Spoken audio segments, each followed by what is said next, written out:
standing there. There's not a lot of footwork, but her hands can go through the ball with width. Mare.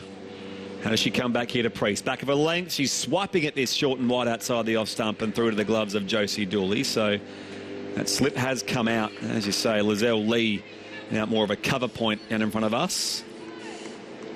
So, yeah, they took her out the first ball. They changed that up, which probably doesn't really send a lot of confidence through the bowler who gets it slightly wide the first ball. You want to get a chance, don't you, to come back and nick her off? Absolutely. Her recent figures, 2 for 14 off 4 against the strikers. This is short again. Cut away, but there is protection down there at a wideish third on the boundary. Content with just the one this time is Rachel Priest. She moves along to 11. None for 17 now, the Hurricanes. A couple of balls to come in this second over of the match. Well, Fazakali down there on the boundary. She comes back in for Wareham, who we know is out injured for the rest of the year, unfortunately, for Wolfie and the Renegades. But Fazakali, she's just so tall that even ground balls make me a little bit nervous going to her. You talk about familiarity. She is a Tasmanian, ex-Hobart Hurricane as well, so who knows her opponents tonight. Mare, back of a length. This time Stalenberg gives herself room. Thick outside edge, down to Fazakali on the boundary at third man. None for 18 now, the Hurricanes. Lovely start here from the Hurricanes. They're off to a little bit of a flyer without even having to take any risks. So Mare probably just needs to angle in a little bit tighter at both these players. They do not move their feet. They will just stay on leg side and swing through the off. Regulation sort of ring field, deep backward square and a third in place here. Mare into Priest, who's back and cutting straight to Molyneux. Doesn't get past her this time. And that will be a dot ball to finish off the second over of the match. So the Hurricanes, none for 18. That having been sent in by Amy Satterthwaite and the Melbourne Renegades. Both teams, I'm sure, in desperate need of a win as we tick past the halfway mark of this tournament. Well, Rachel Priest in the game just previous went past 1,500 WBBL runs. She's another one of those players that's a bit of a journeywoman. She played for the Renegades, she played for Thunder, and now she's at the Hurricanes, striking over that career at 116. And today she's gotten a couple of balls right in the slot, put them away nicely. Sophie Molyneux. So our first look at spin today. She'll bowl her left arm orthodox from the northern end of Blacktown International Sports Park. Footer on the fence. Deep mid-wicket. Quite square, though, here is Molly Strano. As Molyneux is in for a short ball, back of a length, cut away by Stalenberg. Only as far as Lizelle Lee at point. So a dot ball to start. And she also recently, Sophie Molyneux, passed a career milestone. 50 career wickets recently, up to 52 across her WBBL career. Second ball of her spell. Long on is back as well. It's that enticing length that's cut late here by Stalenberg. Going down towards the vacant third boundary. Fielder gives chase out there. It's worked in by McKinley Blows, and they come back and complete 2. None for 20 here at the Canes early in the third. Well, you can see that the offside field is really getting peppered already in this game. Just suggests that we're side on here, so we're getting good side of the length, which is probably slightly short, but also the width must be outside off stump. Molyneux, left arm around the wicket. Flights it up a little bit more this time. She's down and sweeping Stalenberg. Thick edge goes up off her pad over the top of the keeper, and that will roll away for 4. Well, it's been a lightning quick outfield. Jenny Wallace, leg buys, so no bad on that at all, but it did come off the pad, as I said. So 4 more to the Hurricanes total. None for 24 now, despite the fact that they won't be runs to Naomi Stalenberg. This outfield has been lightning quick for all the games we've seen here so far. Molyneux continues. 4th ball of this over. Pitched up again. Played back past the bowler with a straight drive from Stalenberg. They scamper through for 1. None for 25. Tell you what, if I had a decent arm on me and I was mid-off, I would be throwing it to Rachel Priest's end every time. I would make her complete every run. That was the knock on her from Sunday. A few pundits believe maybe she could have run a few more 2s, pushed a few extra runs in her swashbuckling innings. As Priest is on strike on 11, facing Molyneux. Confused at the length this time. She does cut late, gets it down to that footer behind Gully, and they do get 1 run. Rachel Priest takes her score to 12. They are none for 26. Same thing. It's just where the Renegades need to have a bit of awareness. Stalenberg was easy going to make that, and they should actually pick it up and throw at Rachel Priest then, because she was 3 metres out and walking. Last ball of the third over. Molyneux win again to Stalenberg. Outside off, she's cutting. Misfield by cover point, but they won't chance their arm this time the batting team. It remains none for 26 halfway through the power play here at Blacktown. I'll keep you across the Sheffield Shield scores as well. Stumps on day 3 right across the country. I'll give you more details sort of as we go, perhaps in the breaks here tonight. What I did see, though, Jenny Wallace, was Mitchell Starc absolutely filthy. The Australian spearhead quick, 86 not out, and his skipper, Peter Neville, actually declared to have a crack at Tasmania in their second dig late tonight, which did work, by the way. 2 for 26 Tasmania at stumps against New South Wales, but he threw the bat, Mitchell Starc. He was not happy with the declaration coming from Pete Neville. It does make you wonder whether maybe he was just wanting that courtesy of come out and tell me I've got an over and I've just got to attempt to go for it. He may have already got it. We don't know. Yeah, and maybe that's the thing from Neville's defence. Maybe Neville had given him 5 overs already and it wasn't happening. So he wanted instead to get the ball in his hand and try and rip into the Tassie top order late in the day. So just one of those tough ones, isn't it? The tough captain's call when you declare when someone's inside of a massive milestone they may never get a chance to do again. More spin here from both ends. So Molly Strano bowling her off break from the southern end here at Blacktown International Sports Park. Rachel Priest just getting her gloves back on. They're back at long on and deep mid wicket, still with 3 overs left in the power play. So Molly Strano, no player has taken more wickets in women's Big Bash cricket. Here she is on a good length, sweeping here. Priest awkwardly gets it very fine around the corner, and again content with just the one. I don't know if she connected with that. Is it going to be signalled wide? Yes, and they got the 1 run as well. So a couple of wides going against Molly Strano with the first ball of her spell tonight. She's another player for the Renegades that just hasn't clicked into gear so far this season. Stalenberg here, waits for Strano. Down and sweeping. She connects this time, gets it very fine behind square. And that was for the moment it left the bat of Naomi Stalenberg. So she takes her score along now to 14. And the Hobart Hurricanes, I reckon, are none for 32. I'm not sure if those other runs have gone up there from the... yeah, none for 32 by my count. Well, 34 now the scoreboard says. I've got 32 on my little running tally. Oh, it's always good when we have nods as multiple... Well. Cricket nerds sitting up here scoring as well. Usually trust the scoreboard, but it's been okay so far today. I can't complain. Stalenberg facing Strano, playing it off the legs, and it's a misfield from the bowler and a follow through. They'll get 1 run down 2 long on, and the scoreboard adjusts to 32, which will now say 33 without loss here. The Hobart Hurricanes sent in by Amy Satterthwaite and the Renegades. A couple of balls into this 4th over. Strano, she's on the hunt to be the first one to go past 100 WBBL wickets. Needs 2. Here she is again to Rachel Priest. Working it off the legs, but straight to mid-wicket where Satterthwaite is waiting. Dot ball. She might have done herself a bit of disservice because she's always in front of the media and she's a great personality. Since she's got selected for Australia, she's been very honest about how she doesn't turn it. She just bowls gentle outies. Maybe everyone's cottoned onto it finally after 98 wickets. Like the Mark Waugh nudies, you used to call them. Nothing on them.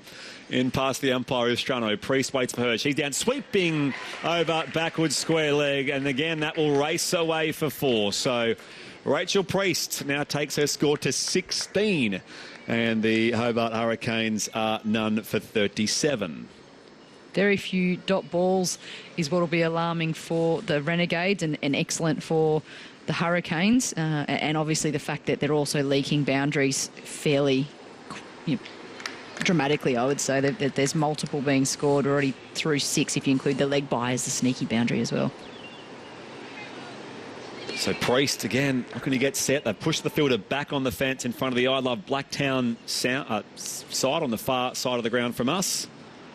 Molly Strano gets set. How does she respond here? Priest on 16. She is coming forward, sweeping again. Fine. And 4 more for Rachel Priest. Well, just too much in her bread and butter there. Again, we've mentioned she doesn't really move her feet a great deal, but she has got great hand-eye coordination and she's in a run of form right now. So the eyes are moving to a nice space. This is down leg side and she just gets to help it along. It actually suits her swinging arc. And at the moment, she's not mishitting, so they're racing to the boundary fence. It's an unbeaten 100 runs of sorts for her. She was unbeaten on 83 on Sunday against the Thunder. Here she is on 20 and counting. Last ball of this 4th over. Strano comes in again, flights it up. Driving this time is Priest, straight to Lizelle Lee on the edge of that circle, and it is a dot ball to finish. So if nothing else, Molly Strano finishes strongly, but 15 runs off that over bowled by her, and the Hurricanes are none for 41 at the completion of 4. None for 41 after 4. You're going it over 10 and over. The Hurricanes dugout's going to be really settled. They're enjoying what's happening. The good thing about what they're seeing from Priest is that she's not overhitting anything. So it looks like the ball's coming onto her bat nicely. Where it's wide outside off, she's playing it through the offside, whereas when she's in a bit of a funky bit of not great form, it's like everything's got to go to the leg side. So that's danger signs for the Renegades at the moment, and they've got to figure out a way to get some bubble and get something going out there and some energy. So desperately, whatever their first chance they create, they need to hold on to it. It's the voice of Jenny Wallace on Grandstand Cricket. Great to have your company as well. 0467920222 if you want to send us an SMS if you're listening, particularly in Australia, as Stalenberg is bowled. Loaded up, coming down the track to Sophie Molyneux, the first ball of the 5th over, and they get the breakthrough after an expensive start. 1 for 41, the Hurricanes batting first against the Renegades. Well, Stalenberg, I don't think that the shot was actually necessary. But then again, maybe part of the ploy is we've got to start, keep going. But that's it's a fast in-swinging Yorker from the left arm orthodox. And instead of holding her ground and just playing drives, goes the really first aggressive shot by coming down the wicket and Yorks herself basically. So Stalenberg, again, will be ruining an opportunity to load up on some runs here tonight. And Molyneux's in some good form with the ball as well. Well, 3 for 20 off 4 against the Strikers, her most recent set of figures, so she would feel good about where she stands at the moment. Absolutely, and I think she's someone who is a barometer for the Renegades, as we've seen for Australia as well. She brings a great bit of firehouse and she's very competitive. She's very good off her own bowling, so if a chance comes anywhere near her, she usually snaffles it. And in this instance, they needed someone to step up and to start the over like that. All of a sudden, the Renegades, they'll be hunting in a bit closer. They've gotten themselves into the game now, thanks to Sophie. An ex-Renegade, Erica Kershaw, has come to the crease at number 3. So that's a promotion of sorts for her. Usually we'd see Hayley Matthews or someone around this time. So the left-hander, Erica Kershaw, takes guard at the southern end, and she'll face the rest of, well, at least the next ball in Sophie Molyneux's second over, which has had some effect. She got the early breakthrough with Stalenberg, bowled for 15. Here she is again, Molyneux to Erica Kershaw on the pad, playing across the line. Big shout. Well, presumptuous that time for Molyneux, who I think was running to celebrate with the keeper. I think maybe she was trying to get to the ball and it sort of deflected off the pad of Erica Kershaw. But the appeal was turned down. She wastes no time here, Molyneux. Kershaw waits for her, and now off the back foot, playing it off the hip, straight to mid-wicket. Dot ball, 1 for 41 it remains here, midway through the 5th. Kershaw's got quite a wide stance. She's a tall woman, wide stance with the bat that comes in between the two legs. And Molyneux into Kershaw. Oh, she's again playing and missing at this. Down the leg side, it is signalled a wide as well. So that explains why she couldn't quite reach that one. Very closed grip, Spriggy, so tendency is always going to be to hit it to the onside. 3 balls left this over. Molyneux in again, back and cutting his Kershaw, but can't find the gap. Straight to the fielder at cover. It's been an effective over, or effective spell so far from Sophie Molyneux. Just the 5 runs conceded. 2 balls to come in the 5th over of this match. Kershaw waits, and now off the back foot, driving back to the bowler. Dot ball again. Yeah, well, her previous over had those 4-leg byes, which, of course, then don't count onto her figures, which is always handy. But she has actually been bowling very tight. Molyneux in past the umpire. Kershaw, an enticing length here for Molyneux, but it's played straight to the fielder at mid-wicket, and a dot ball here to finish. So the Hurricanes sent in by the Melbourne Renegades, 1 for 42 after 5 overs here at Blacktown. And joining Jenny Wallace next, it will be Robin. The WBBL. Hi, I'm Elise Perry. I'm Elisa Healy. I'm Ash Gardner. On ABC Radio, digital and the ABC Listen app. It is a beautiful evening in Sydney's west. The sun beginning to go down and the floodlights having an effect here. And my goodness, did the Renegades need that wicket they got in the last over for Molyneux. And they were going all around the park at that stage, but a very productive over. And after 5 overs, Hurricanes 1 for 42. So still with a fair bit of work to do. Mayer comes back into the attack, and that's crunched away into the offside, straight to Molyneux at backward point, and there's no run. But the width that's been on offer, it's almost help yourself at times. Yeah, and I think the length as well, Robin. I think Mayer's just slightly too short, and it's just allowing Priest to let it come right to the back hit, and she's just laying into it. Fortunate for the Renegades there that it went directly to Sophie Molyneux. Yeah. Mayer again from the southern end of the ground. Right arm over the wicket, comes in and bowls, and it's short again, and I think Priest will feel she's missed out again there. I think there was a bit of bat, and then it went through to the keeper, having bounced. And again, there's no run, but that could easily have been 8 off the first 2 balls. It could have, and it's interesting times here now for Rachel Priest. It's coming to the back end of the power play. She'll have that on her mind that she wants to keep going, yet there's actually been a lot of dots in the last 2 and a bit overs. She's just mishit that one. She'll be frustrated. The best thing for her probably, she'll want to just keep lacing it, I'd say, but really for the Hurricanes, they actually want her to bat probably to the 15th over or more. So, you know, I think if I'm part of the Renegades, I'm going to have a bit of voice about this and really getting everyone engaged because there's a chance coming.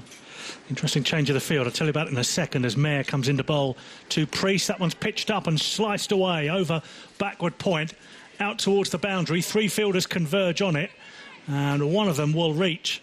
It's Erin Fazakali, and they're through for a couple. But there was a change in the field where Courtney Webb dropped out to sweeping on the cover boundary, and 2 fielders went in very close together, Sophie Molyneux and Lizelle Lee, backward point, both of them really effectively within, I don't know, 5 or 6 metres of each other as well.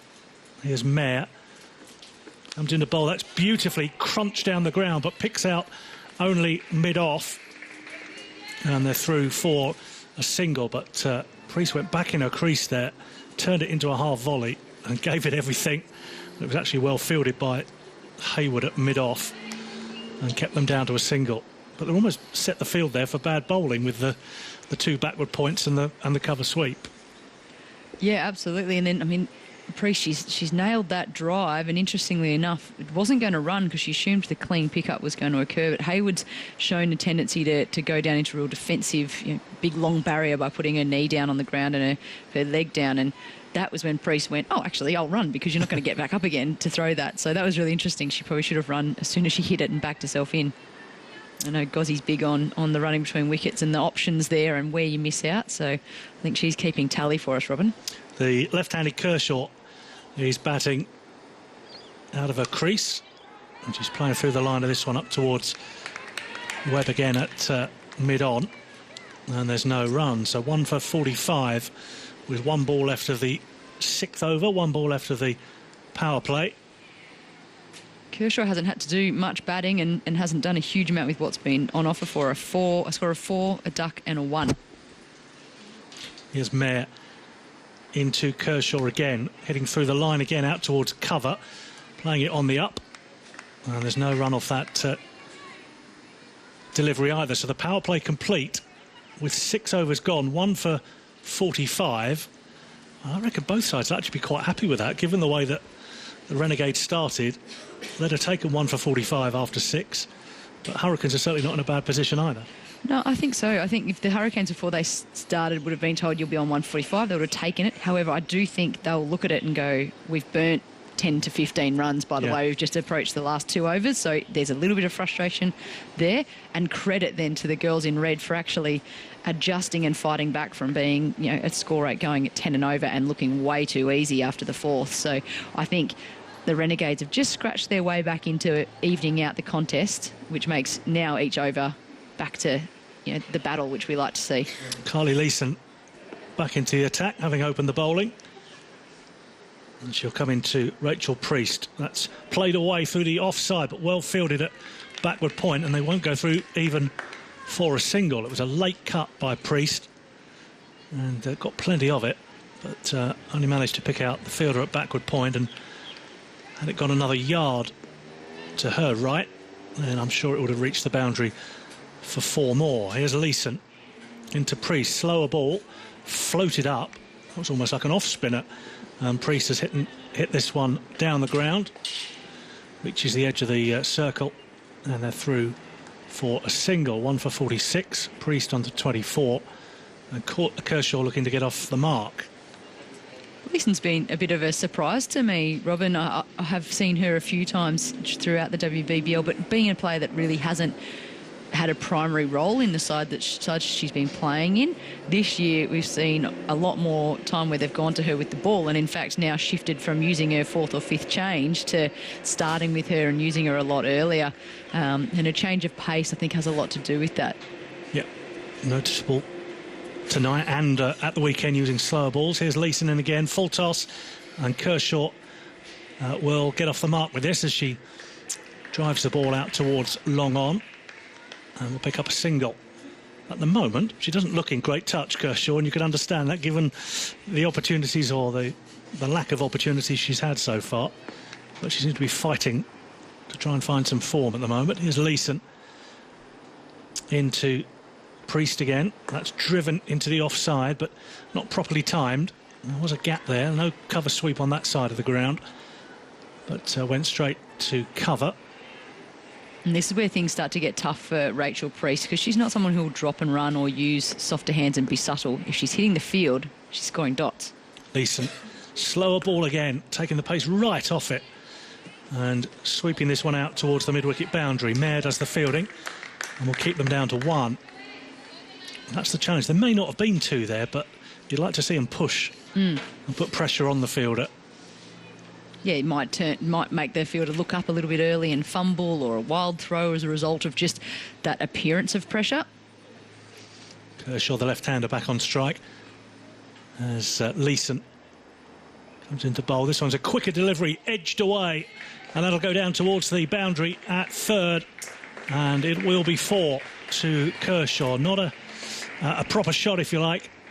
Didn't go anywhere near where she wanted it to. It sliced off the face of the bat and down towards third for that boundary. 50 is up for the Hobart Hurricanes, 1 for 52 at the end of the 7th over.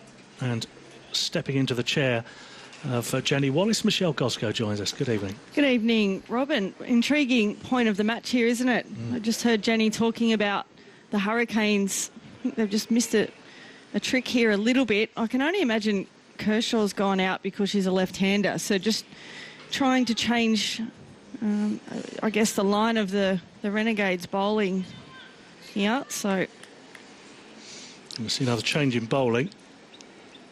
It's Ella Hayward. 17-year-old comes into the attack. Yeah. What were you doing at 17? I was happy to ride my push bike around the street. Yeah. Get an ice cream. Yeah. I think I was probably serving that ice cream. Yeah. Certainly wasn't Fish playing and cricket. chips. It's the big thing in England, it isn't is, it? yeah, too right. Before the ice cream. Here's Hayward. And that one's swept backward a square on the onside, but straight to short fine leg, and there's no run. It's a great opportunity for her, isn't it? Well, so many. That's the thing you note about the WBBL. So many youngsters are given that chance. Hayward again. Into Priest, who's heading away into the onside, out towards deep mid-wicket. Fielder will prevent it going for a boundary, and it's only 1, in fact. And the scoreboard is ticking over rather than... You just feel that there must be 10 or 12 runs they've left out there so far that probably should be more. Yeah, you're spot on. Sort of Rachel Priest, and she's doing a great job here for the Hurricanes. But, yeah, I feel there's probably 5 or 7 or 8 runs that they've missed so far. Hayward. Looks like she's going to go round the wicket. She is to the left-handed Kershaw. Floats this one up. Big swing from Kershaw. Comes off the bottom edge and out towards Molyneux, that deep square leg. And again, they're through for a single. Thought the square leg umpire might have called a no ball then, but he indicated that it was below the waist. Very slow, wasn't it? It was probably coming down almost vertically as it reached the batter. Here's Hayward in on the back foot, and that's hit straight to Molyneux at backward point. That's another example of, in the first 3 or 4 overs, they were avoiding the field, and it would be 4 every time, but on this occasion, a dot ball.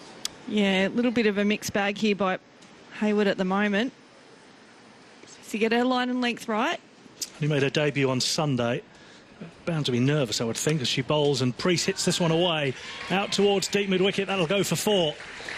That was well pitched up and right in the arc for Rachel Priest, and she swung through the line, made good contact and picks up a boundary. Yeah, it sounded great, didn't it, off the bat? And you don't have to run for that. So that's where she does pick up runs for the Hurricanes. If she's such a clean striker of the ball, it's where she adds that benefit, where she can clear the boundary with ease. 1 for 58, 1 ball left to the 8th over. And Hayward in again, drops this one short, and it's paddled around the corner by Priest. And this time they'll pick up a single to Mayer. It's a short fine leg, and the over complete then with the Hurricanes 1 for 59 after 8 overs, with Priest going well here. She might have had a few more, but she's on to 31 from 26 balls, and Kershaw has 6. Well, she's doing her job here, isn't she, at the moment? Had a bit of a mixed bag, WBBL 06, and just continuing on her form from the other day, though. Such clean striker of the ball. Kershaw here just needs to try and get Priest as much of the strike as she can. Well, Leeson is going to continue from the northern end of the ground. Comes in a bowl to Priest, having taken a single off that final ball, and that's cracked into the onside. Out towards Molly Strano at deep mid-wicket. And they're through for a single. After that flurry in the first 3 or 4, it's quietened down a bit. Yeah, it's sort of like the middle overs of a one-day match, isn't it? Sort Absolutely. of just before the second drinks break. Here's Leeson again. All in red, just with black trim, and she comes into bowl. Slower ball again, which bowls her. Kept a bit low, I think, on Erica Kershaw as he tries to pull that one away into the onside. But Leeson claims the wicket, and Kershaw has gone. And the Hurricanes 2 for 60 with Kershaw out for 11. Yeah, well bowled there by Leeson. I just don't think Kershaw picked up what the wicket was doing out there. She went back a lot onto her back foot, but this is more a front foot sort of wicket. And Leeson just slowed down that delivery and just got through the gate there. So unfortunately for the Hurricanes, they've lost their second wicket. Hayley Matthews is the new batter, striding to the wicket. The West Indian picked up wickets at the weekend, 5 in 2 games across the weekend, but she'll have to do some work with the bat here. The 22-year-old who goes out to join Priest at the wicket. Tap of the gloves, and the game's very much in the balance after looking anything but in the first 3 or 4 overs. Yeah, you're spot on there. Go either way here. That just need to build this partnership back up here, the Hurricanes. Matthews, such an enigma as well. But it can turn it on for one day and then probably a little bit frustrating on another. It's a good opportunity here to bat, isn't it? Because you could kind of set yourself the rest of the innings to bat, obviously a decent lick, and then, but you've got that time to see it through from here. Here's Leeson into Matthews. Plays this one very correctly down the ground, and she's off the mark first ball as it's down towards long on for a single. You don't have to do anything stupid here, but you can get yourself a platform without the side going backwards, because you've got a bit of a platform as a team. Yeah, you're exactly right there, and just strolls through for a single. And Priest is back on strike as Leeson bowls a quicker delivery, and this is played right beneath her nose by Priest out towards cover. And there's no run. Lisa's done a great job here. She knows what her strengths are. She bowls a really good slower ball as well. It's not extreme pace, just takes the pace off the ball. Here's Leeson in again. And that's hit in towards back towards the bowler. And Leeson in a follow through almost takes a catch. Wasn't too far away, but they're through for a single. When she bowls that slower ball, it comes out so slow and so high. Yeah. And my immediate reaction is, well, that's going to be a full toss.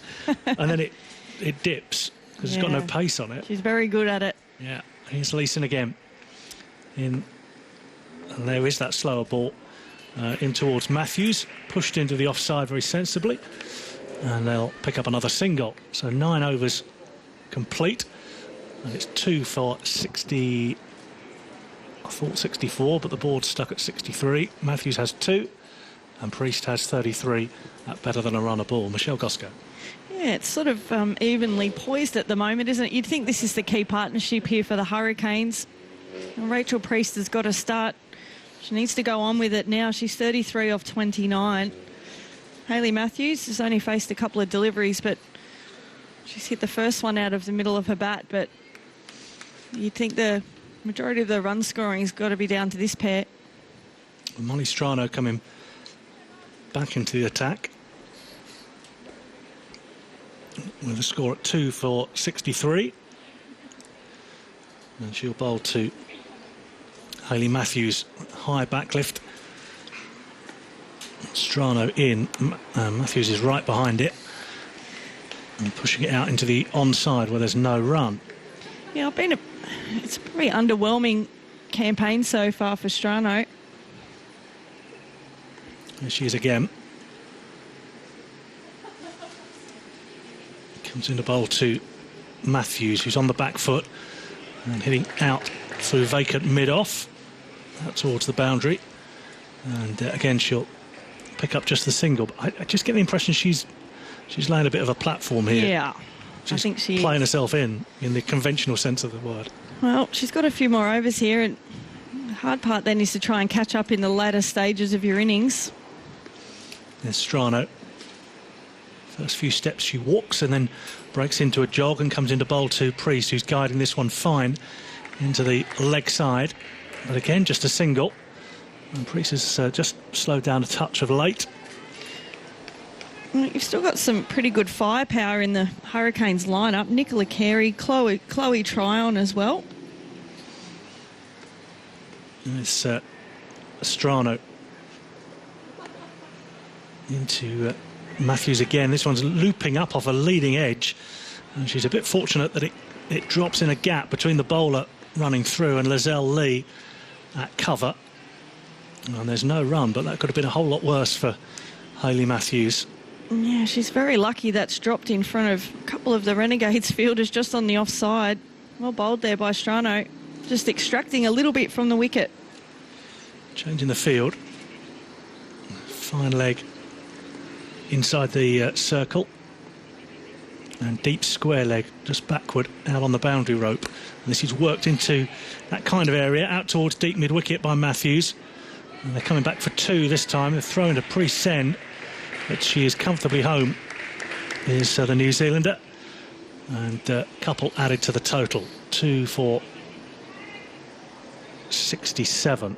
One ball left of the 9th over. And that's better by Matthews, just trying to manipulate the field. There's plenty of 2s out here.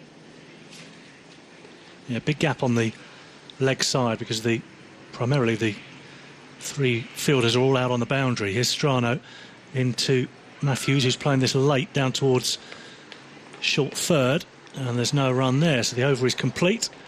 9 overs, beg your pardon, 10 overs complete. Brett Sprigg will pick up commentary with a drinks break on the way. 2 for 67 it is. Stalenberg out for 15, Kershaw for 6, Priest unbeaten on 34, and Matthews has 5, with the Hurricanes 2 for 67 after 10.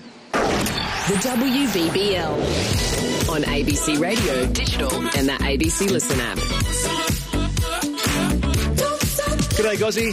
Nice to see you again. Absolutely. Fantastic place to be here. Blacktown International Sports Park. Amazing how quickly it goes from being afternoon to night time. Oh, what a great place. It happens just so quickly like that. All of a sudden, the artificial light takes over. The sky goes from sort of light blue to a purple to it'll be pitch black in about 3.5 minutes' time.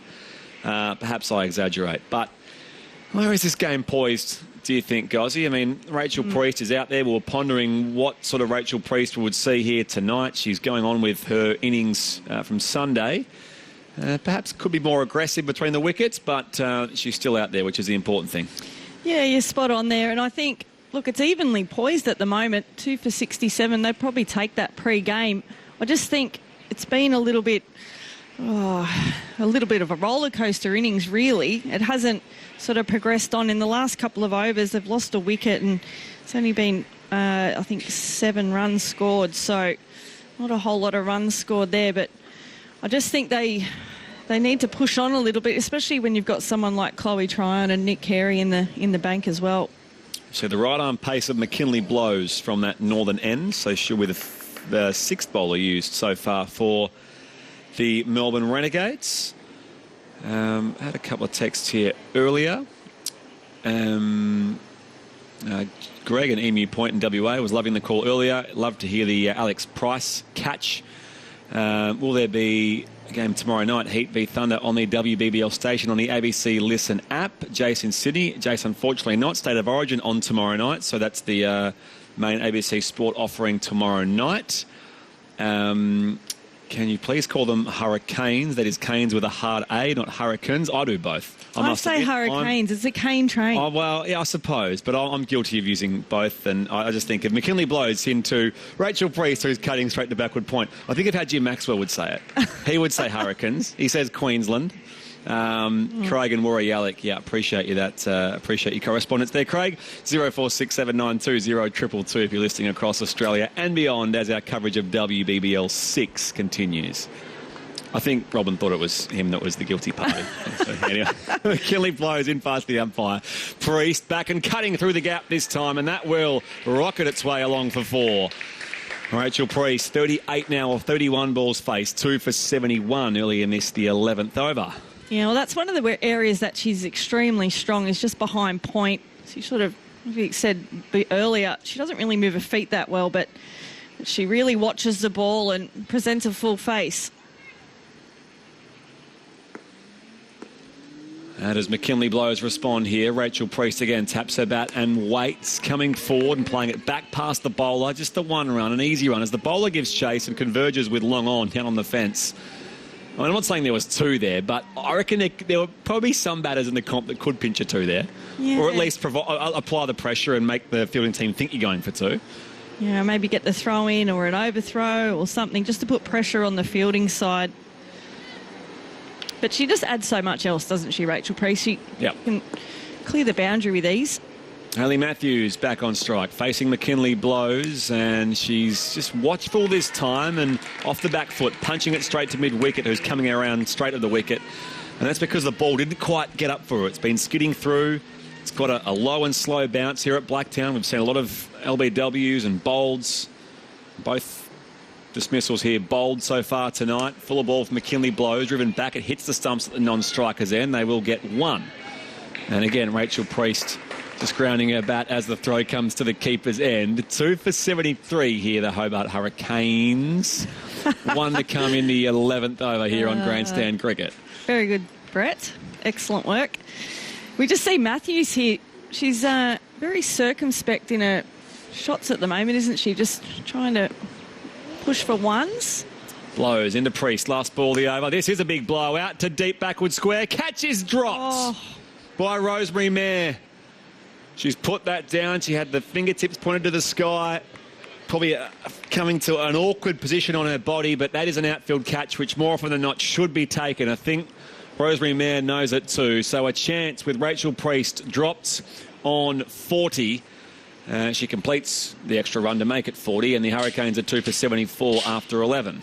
She literally did not have to move at all. So she'd done her walking in with the bowler and stood there. And you're right, it was a little bit of an awkward length, whether you have your fingers up or fingers down. But she's... We've seen a couple today go down, which should have been taken at this venue. I am self-conscious. One of the worst things you can be as a broadcaster is conscious that the players can actually hear you from the broadcast booth. And because there are no crowds here at Blacktown, I hope she didn't hear me getting wound up and going, here comes the ball, and she's just put down what should have been a pretty straightforward outfield catch. If I was fielding and that happened, I'd blame you. Yeah, okay. Hurstfield's a bit the same. Hurstfield, we're sort of right on the field as Ella Haywood starts new over from the southern end, bowling her off spin, and Rachel Priest plays it along the carpet down to long on for a single. So Priest now to 41, 2 for 75 the Hurricanes, sent in by the Renegades. Under lights at Blacktown, beautiful still evening. We had 25-degree tops earlier. It's always a bit warmer out here than it is in the Sydney City area. Haywood to Matthews, pitched up, driven back to the bowler, no run. Yeah, it's a beautiful night here. It's a shame there's no crowd here, but there will be tomorrow. Which makes all kinds of sense. Yeah. a Wednesday as opposed to a Tuesday. Haywood in past the umpire. Matthews batting deep in the crease. Oh, big dip at this outside off stump. She swung and missed into the gloves of Josie Dooley behind the stumps. Very extended backswing that time from Hayley Matthews. Can she connect with this one? Haywood in. Same sort of length this way. This one just drifting on the leg side. She tucks it off her hip down behind square. And Matthews will get one run to take her score along to 7. And the Hurricanes are 2 for 76. Well, maybe Matthews is trying to milk the ones here at the moment and setting herself up for a big innings. But she's got to make sure she doesn't miss out on that bad ball as well and dispatch that. Priest on 41, facing Haywood. It's flighted up. She's driving down to long off. Another easy single here. Priest to 42, 2 for 77 now to Canes. This is Ella Haywood's first spell, if you like, first bowl in Big Bash cricket. She debuted on Sunday against the Strikers. Didn't bat or bowl on that occasion. And she's about to finish off this over here. Back of a length. Matthews sort of toes that towards short fine. And that will be just one run to finish it off. So Haywood completes her second over. She's gone for 11 runs so far. The Hurricanes here are 2 for 78 at the completion of 12. And I should also point out Ella Haywood is a proud Yorta woman from the Goulburn Murray region. So we're celebrating NAIDOC Week across Australia this week. And I guess honouring the contribution of our First Nations people to everyday life. And particularly sport, I guess, in our case here at Grandstand on ABC Sport throughout Australia. So 2 for 78 after 12 overs here. And looks like we'll see Rosemary Mayer change ends now towards that northern end at Blacktown International Sports Park, Gozzy. Yeah, absolutely. And big job on her shoulders now. Just dropped a catch in the outfield and got to let that go now. You've got a different job to do with the ball in hand. I want to see Rachel Priest still go for it. Sometimes some players become really insular if they've had a catch dropped when they've been batting, but her job is to keep going here. So if she goes big, they could get a monster total here, the Hurricanes. It'll be Matthews on strike firstly. We know she can hit the ball a long way as well. Fielders are back at sort of a deep mid-wicket, quite square of the wicket, long on, and a sweeper on the fence on the offside. Third is back as well. Mayer in here too. Matthews coming forward up in the pad. It was a double noise, I reckon. She's just edged that ball ever so gently onto her pads, and it's dropped to the offside. Dot ball to start. And sometimes you can just tell by someone's body language, like what type of innings they're going to play. And from Matthews, I've just seen it's been really subdued. It hasn't. She didn't run out there. Hasn't been intent. It's just like she's quite happy just to get the ones and get Priest on strike, but she's also one of the biggest hitters in this competition. I just want to see her back herself here. Mayer powers in again. Matthews on the crease, charges the bowler, gets it through mid-wicket. The Satterthwaite was diving low to her right, and it also beats Molly Strano as well. And rolls away for 4. So great work on that occasion. It was Haywood, in fact, who had dived to her right to stop that ball, and Strano couldn't reel it in either. So 4 more for Hayley Matthews. She moves now to 12, and the Hurricanes are 2 for 82. Well, maybe Hayley Matthews can hear us from out in the middle as well, not just the outfielders, because that was a really good shot. Good intent. She's having a chat to her skipper now, Rosemary Mayer, and her fellow New Zealander, Amy Satterthwaite, who's currently positioned at, she's at cover or mid-off around there. She's just moving the field back, so a deep backward square. Molly Strano's moved more to a conventional cow corner position as well on the fence, and long on back for Hayley Matthews, who's just getting set here on 12, midway through the 13th over. Mayer in again. Again, she charges. She swings and misses. So, again, just straight at the stumps, past the off stump this time from Rosemary Mayer. I don't think it was a slower ball.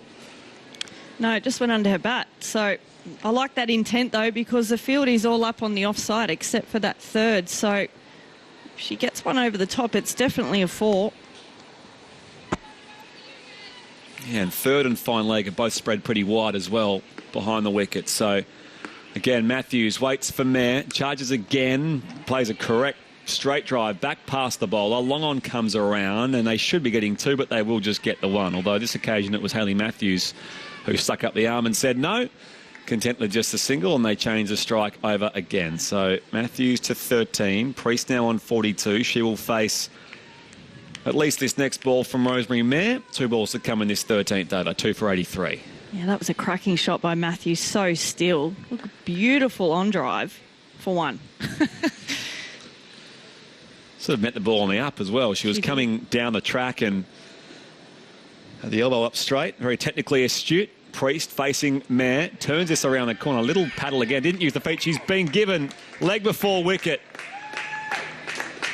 So again, turning across the line this time, Rachel Priest. The ball skidded through, hit her on the pad, and very loud shout, particularly from the bowler. And the umpire wasted no time at raising the finger. So Rachel Priest out for 42. She faced 37 deliveries, and the Hobart Hurricanes, with 1 to come in the 13th over, are 3 for 83. Well, Spriggy, you just talked about being technically astute, and that was the complete opposite. So Rachel Priest just tried to open up the leg side, but all she was able to do was shuffle across her crease, and that was hitting dead middle stump. So she was the only one that shouted, actually, Mayer. So everyone else let her down a little bit there, teammates. That was plumb as. I guess if the umpire has an idea in his mind that it's going to be out, I mean, he just wanted to hear one shout. She was all over it, and there you go. That's all that matters, is as long as there's one person. But, you know, it always sounds better when the team gets behind you. New batter here, Chloe Tryon, the South African. So her highest score this campaign is 26 not out. You'd like to see a bit more of her with the bait as well. Yeah, exactly. And this wicket should suit her. So it's a big job on her shoulders now. 1 to come, this Rosemary Mayer over. Scoreboard says 7th ball the over, but that's not the case. So she's punching off the back foot just forward of point. Lizelle Lee dives from cover point. That will be good enough for 1 run. Chloe Tryon's off the mark with the first ball she faces. And it is 3 for 84 here for the Hobart Hurricanes, who have been sent in by the Renegades. Yeah, so interesting to see what total they can reach here in this last little bit. Losing Priest, that's really put a dent in sort of what total I think the Hurricanes could have hit, but it's all down to these two now. You've still got Nick Carey and Corinne Hall in the dugout to come out, but you'd think Chloe Tryon and Hayley Matthews, they're the biggest hitters in this team. Sophie Molyneux is going to continue from the southern end this time, so her first 2 overs have been from that northern part of the ground. 1 for 5 from 2, her figures so far. She claimed the first wicket of the match. Naomi Stallenberg clean bowled. And Chloe Tryon's just taking time to assess the field. Long off and long on are both back. Deep mid-wicket, deep backward square as well. Molyneux left arm finger spin around the wicket. Punching off the back foot again, straight to cover, dot ball. Mighty throw as well from Ella Haywood into the gloves of Josie Dooley. You think about who's not on the field for the Renegades as well. Tahuhu, still out. Georgia Wareham, of course, the latest casualty for them. Tryon again comes forward, plays it straight to the fielder at mid-wicket, dot ball. Maitland Brown. Yeah, we saw her get injured last week, didn't we? Didn't take the field. She injured her hammy while batting. Molyneux into Tryon. Flutter ball, whipped away off the legs here. Forward of square. They'll think about the second. They will come back and complete 2. That's well run from the 2 Hurricanes imports. And Chloe Tryon adds 2 more to her score. She's 3. The Hurricanes move to 3 for 86. And we speak about Georgia Wareham with the bat. And obviously she's renowned for her leg spin. She's also one of their best fielders. Oh, absolutely. One of the best in the world. Molyneux continues to Tryon. Attempts a last-minute decision to sweep. She loses her balance. It deflects away towards short fine. Dot ball after all of that. Yeah, just losing their way a little bit here, the Hurricanes. Tryon taps her bat. Waits here for Molyneux. Second last ball of the over. Again, a flat ball outside off. She cuts, but won't penetrate the infield. Haywood comes across at cover and chops it off. Just got to keep the intent going here, the Hurricanes. It's really good bowling by Molyneux, just giving them nothing to get under. It's the 2 runs off the over so far. Here's the last ball of it. Tryon coming forward, and slight miscue of this. It trickles out to mid-wicket, where Satterthwaite is all over it. So 14 overs complete here. 3 for 86, the Hurricanes, after having been sent in by the Melbourne Renegades. Great to have your company on Grandstand Cricket, WBBL 6. match 30. I think we're up to now of this rather compressed and unusual competition, all happening inside the biosecure bubble here in Sydney. And Michelle Goscoe's had enough for now. Jenny Wallace rejoins us back in commentary. G'day, Wal. Hey, Spriggy. Well, I think Gozzy, she couldn't contain her excitement when she saw Tryon punch it into the leg side, and Hayley Matthews, because she's not batting with Priest, actually sprinted off. Yep. And they came back for 2. Yep. It's amazing just to see Hayley Matthews actually able to do that, whereas while she was batting with Priest, she literally walked all her runs. Yeah. Walked all her runs. That's a strange sentence, really. Yeah, it's very true. Easy singles all around early part of the innings, but Rosemary Mayer will finish her allotment from that northern end. So 3 overs so far, 1 for 19. She claimed the most recent wicket in this game of Rachel Priest for 42. They've also lost Stellenberg for 15, Erica Kershaw for 6. It is Hayley Matthews who waits for Rosemary Mayer, and again wants to just tickle it around the corner, but it's missing her and the leg stump and signalled wide. Sophie Molyneux almost single-handedly is trying to raise the energy of this side. She's completed her 3 overs, 1 for 7, Spriggy. Very economical from her, and she's been in good, consistent bowling form in recent games in this WBBL campaign. Mayer, the young Kiwi, bowling here to Matthews. She charges her again, just works it through mid-wicket, down to long on. They think about coming back for 2. Chloe Tryon turned at the corner pretty quickly, but it was always going to be just the 1 run. 3 for 88 here, the Hurricanes. And this is where it's an interesting time for the Renegades, because they have been a little bit sort of subdued in their fielding and bowling and just noise. And as we've mentioned, they've had some big personalities are out injured. So, if quieter people who are sort of finding their way have come in, you can kind of expect that little lull of noise. Tryon on strike, facing Mayer. Full ball, edged along the ground down to third. Content with just the 1 again this time. 3 for 89 as Tryon takes her score to 4. It's a nice evening ambience, isn't it? Hearing the crickets chirping in Narragansett Reserve and the calm surrounds of Blacktown this time of night. It's a real almost rural soundtrack to cricket. It is. No, it does. It does feel like quite a rural setting. You do have to drive past some farmyards to get out of here, depending on where you're coming from, of course. I'm not saying... she charges the bowler this time, Hayley Matthews, deflects it through mid-wicket. Mayer gives chase, the bowler, and eventually retrieves it from right on the edge of the circle. So with that, 3 for 90 now, the Hurricanes. I shouldn't say it's a long way away, because it depends on where you are. For a lot of people, Blacktown's not that far away. Well, the other thing is that if it's the farmers that are taking my toll money, I'm probably happy to give it to them. Yeah, exactly. Because they've earned some from me. Absolutely. Chloe Tryon taps her bat and waits here for Rosemary Mayer. Full ball.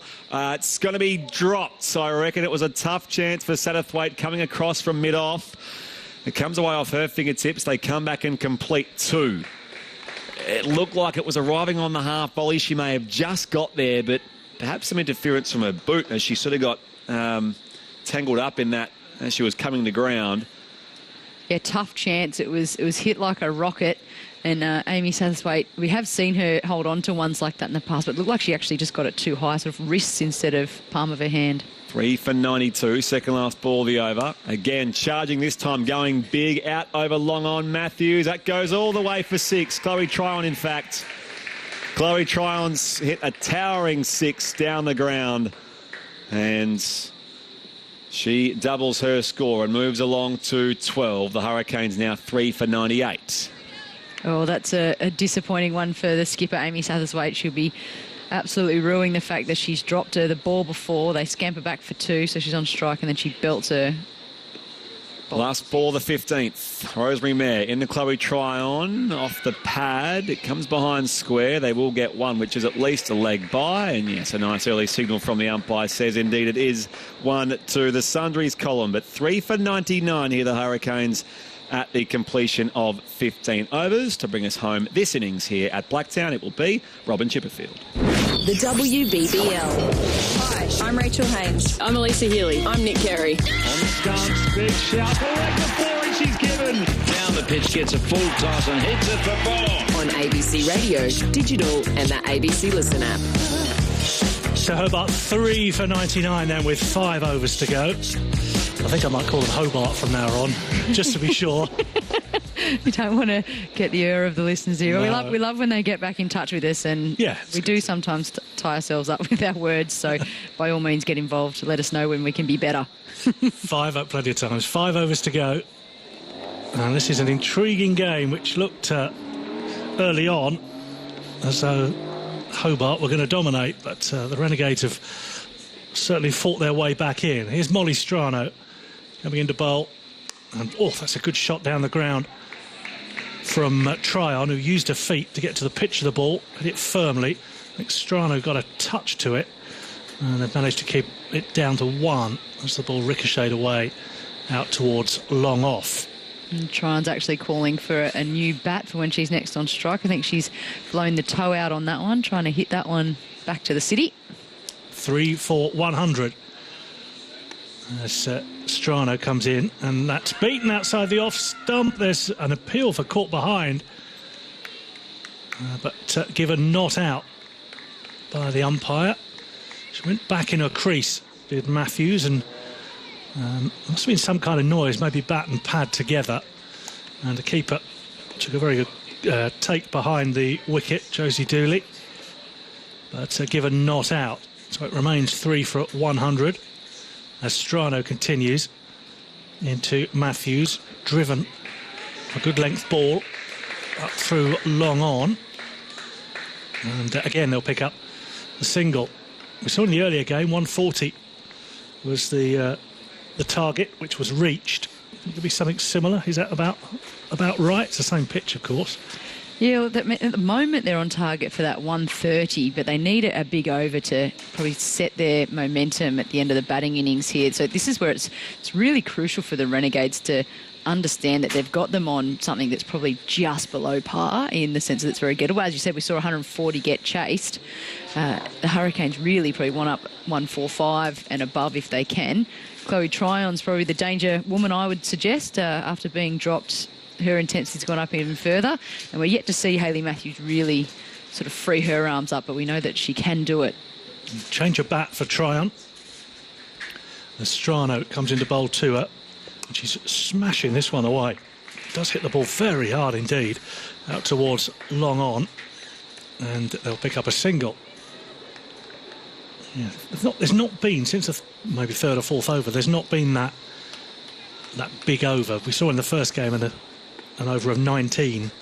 It just feels like it needs something like that to get the momentum back in the Hurricanes' favour. Down the wicket comes Matthews, hit back towards the bowler. I think that went as an opportunity for Strano, but it burst through her fingers. It was so powerfully hit by Matthews. It was about shoulder height when it went through, and they've gone through for a single. I think it was a chance. It was, yeah. We've seen a couple of chances this over. The first, the appeal for caught behind that wasn't given, and then this one dropped caught and bowled, but it was hit hot, and she probably really just protected her face in the end. Strano in again. This one dropped a bit short, whipped into the onside by Tryon, out towards deep square leg. They're coming back for 2. They'll have to be quick, but the throw is a little wide of the mark, and they get back in the end for that second run pretty comfortably. So the 16th over is complete. It's 3 for 105. Tryon has 16 and Matthews has 17, and these two have got themselves well set for an assault in the last 4 overs.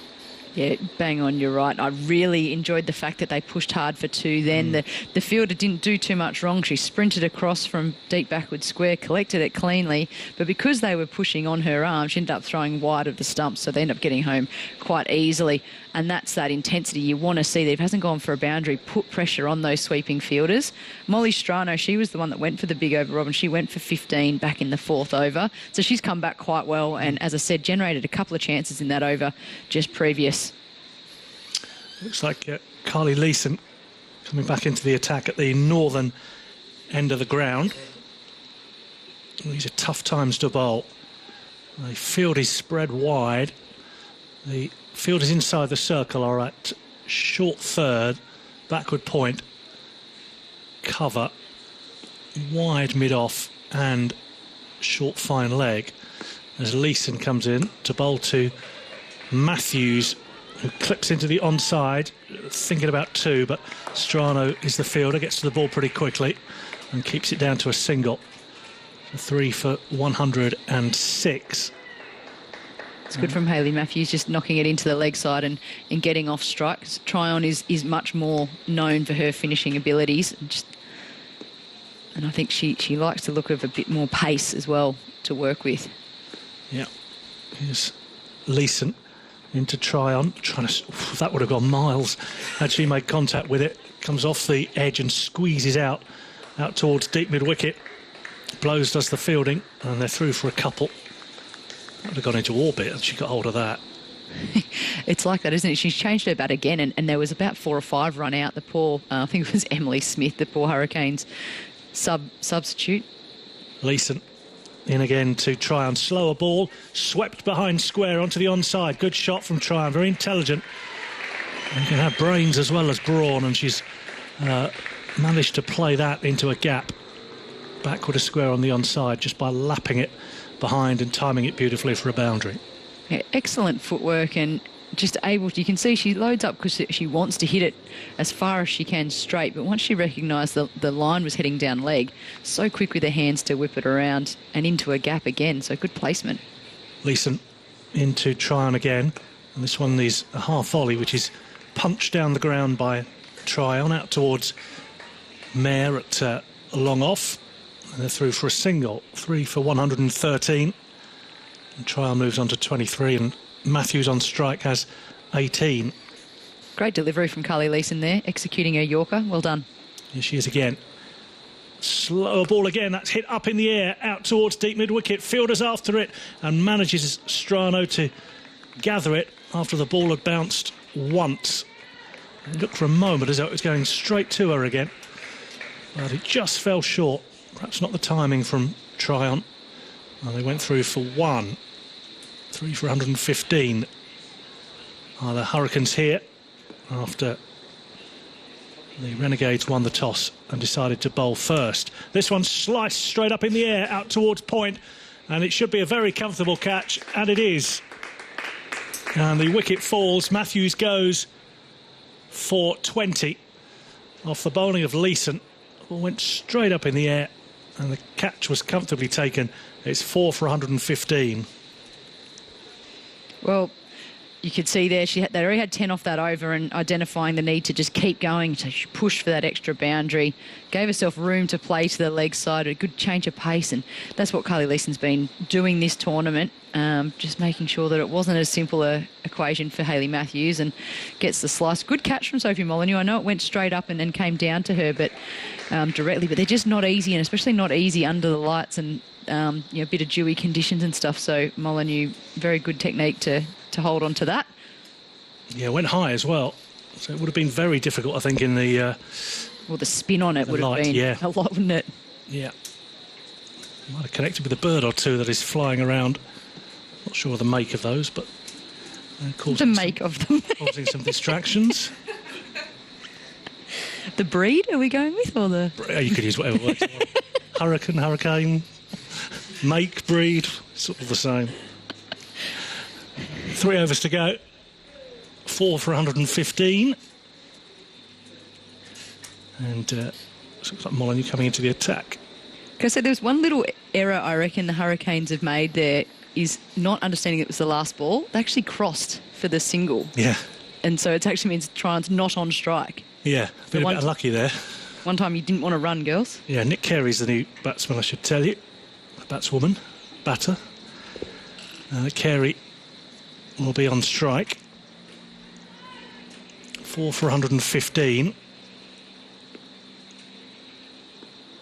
And it is Molyneux from the southern end of the ground. Left arm spin, and she's bowled. First ball. That's got through the defences of Carey. And I think that's cannoned into off stump. And a wicket for Molyneux. And 5 down now for Hobart. Well bowled, Sophie Molyneux. She has brand new batter on strike, just aiming at the stump, skids it in under the lights. Nick Carey not used to it, probably tried to go too square on a ball that turned nicely from off and hit middle and leg. And Sophie Molyneux, again, just doing a great job for the Renegades, and importantly for them, this confidence and this little sort of energy for herself might carry into her opening the batting as well. It's the captain, Corinne Hall, who comes to the wicket. next for the Hurricanes. And this is wickets at a key time, just as it looks again as though Hobart were going to get away. And they've been reeled in by 2 wickets in 2 balls. And suddenly 140 looks much more tricky. Well, of course, Tryon is still there. And much, you suggest, much would depend on her to get them to 140 at least.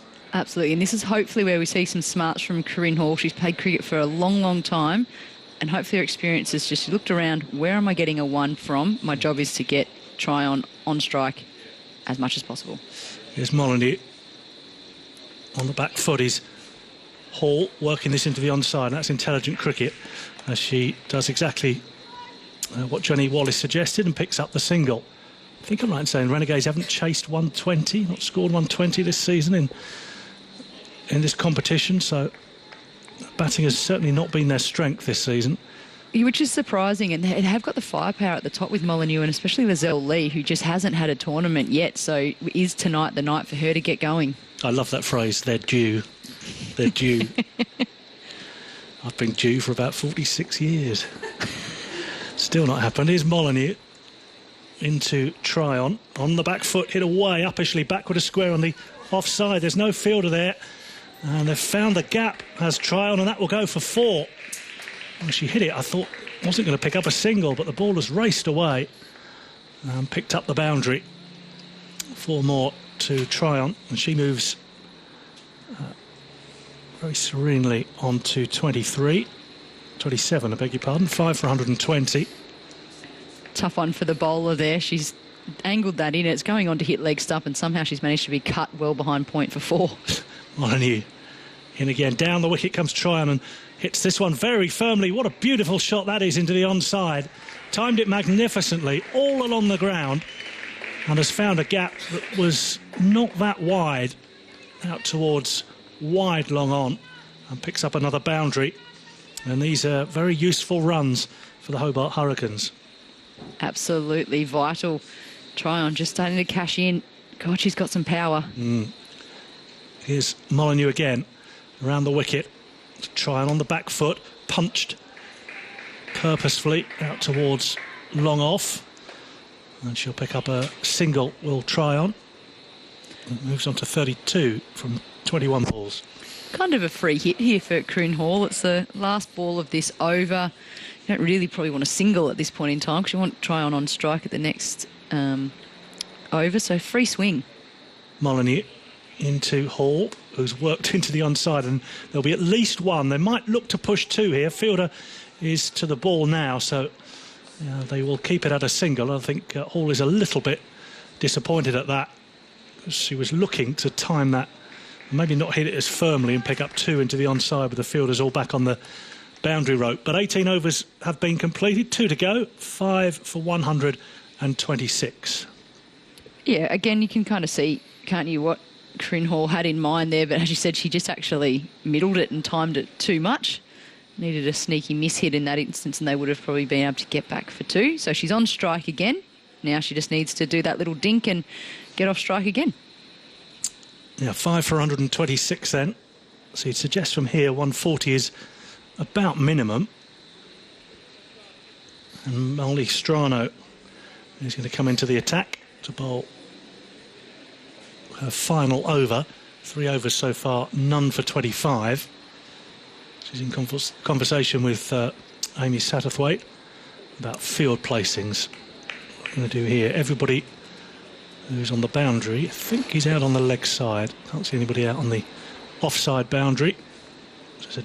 There's a long on, deep mid wicket, deep backward square leg. So Satterthwaite trying to keep Hall on strike. Well, now she's gone and suggested that she's good on the paddle, Hall, so she's sent fine leg deep. Yeah. I was waiting for one more to go. I couldn't work out what was going on.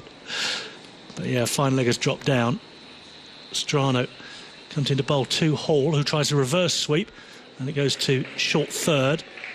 And they're through for a single, but Hall has done her job there to get a single, get off strike, and allow Tryon to try and smash the ball back into the city.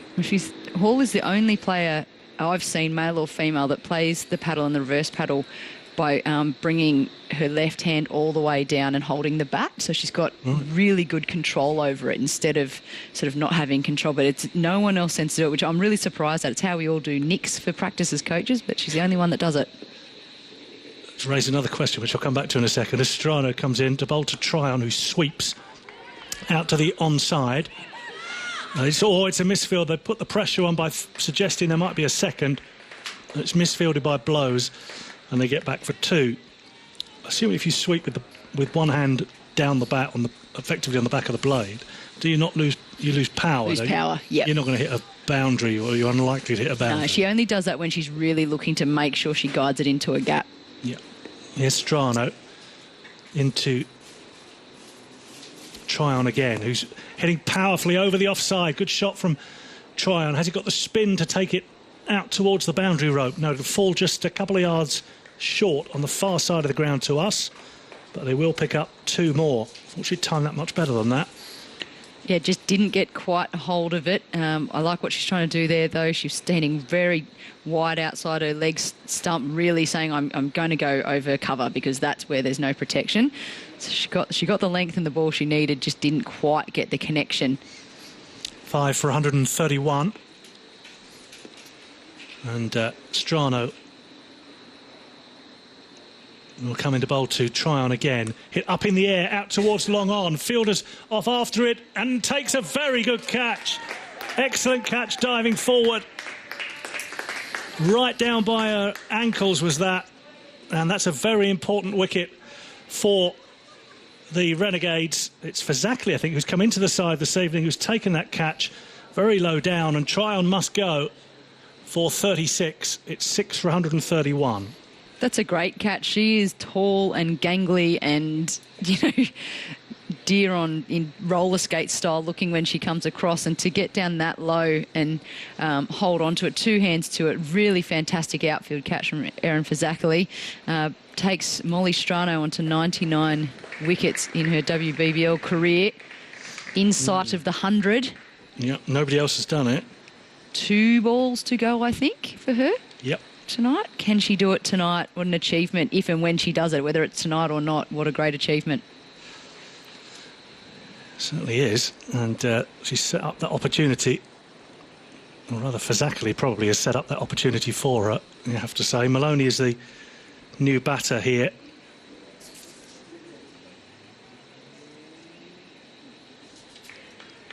And we are 6 for 131, Hobart here.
They've sort of just started to lose wickets trying to get that.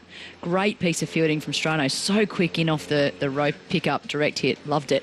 Yeah. We're off and running again. This one's played out into the offside towards Lizelle Lee. And they're through for a single. As Maloney scampers through for one. So 6 for 7 for 100 and... Scoreboard's completely stopped, hasn't it? 7 for 100 and... gone home and out over early. It should be 1-3 run out, so I think that's where the confusion is. Hit down the wicket again, 135, I think. There's, this one's hit out towards long on. And they've gone through for a single. This time the throw from Strano doesn't hit the stumps, but they were happy to stay at 1. Yeah, so it should be 136. I think it's 136, yeah. 7 for 136. There's Hayward. Floats this one up, hit away into the onside, up in the air, but one bounce out towards the field, or it's misfielded. It might have just spun off the turf a little bit. And Carly Leeson couldn't gather it in. And the ball has gone for 4. And Corinne Hall has her first boundary. That'll be Maloney now. You're right, though, because she's absolute Corinne Hall's doppelganger, so I will forgive that every single time. But what a bonus boundary for her. Absolutely. Here's Hayward. In again, down the wicket, swept away into the onside. One bounce again. This time it is fielded by Leeson. They're coming back for 2. There's a lot of hesitation, and surely the wicket must be broken. But it's not. The umpire is right in my way. No, the wicket wasn't broken, so he could get back for 2. Well, Ella Hayward there, I know maybe that's experience and gameplay. She backed right off to collect the throw that came in, but then she was 2-3 metres away from the stump, so she couldn't affect the run out. So she sort of had to attempt an underarm back flick at it, which is very low percentage and didn't affect the run out. Hayward. In again to bowl down the wicket and hit away towards mid-off. And Satterthwaite does the fielding and keeps it down to a single. And I think a few losing their way a little bit out there. The final ball has been bowled.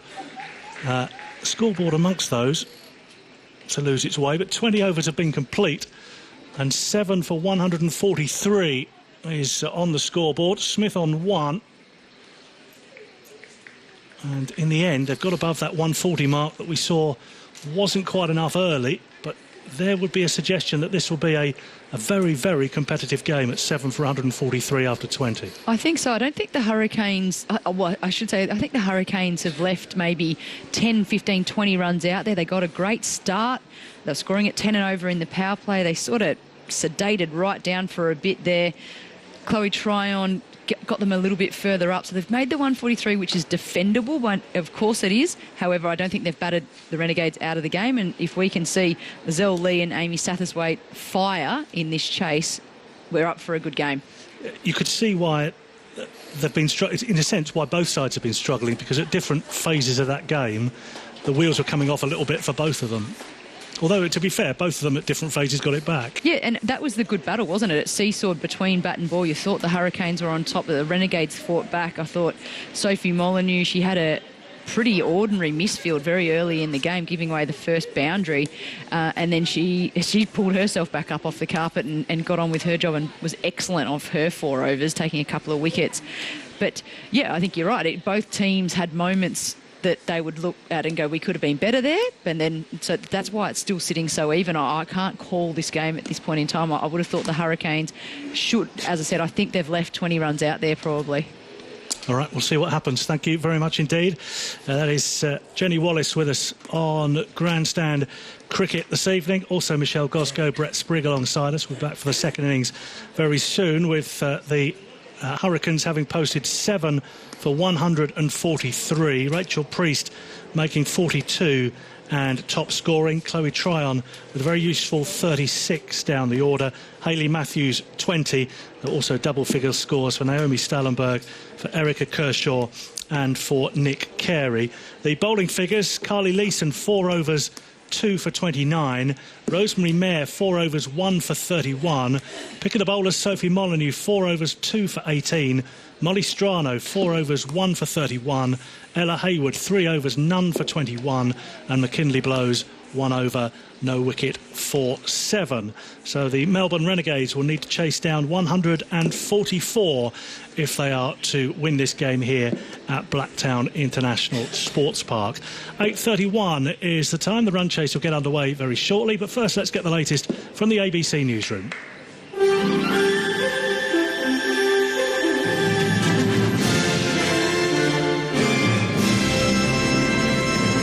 ABC News with Glenn Lauder. The Federal Attorney-General says he doesn't believe any women will come forward to complain about his behaviour.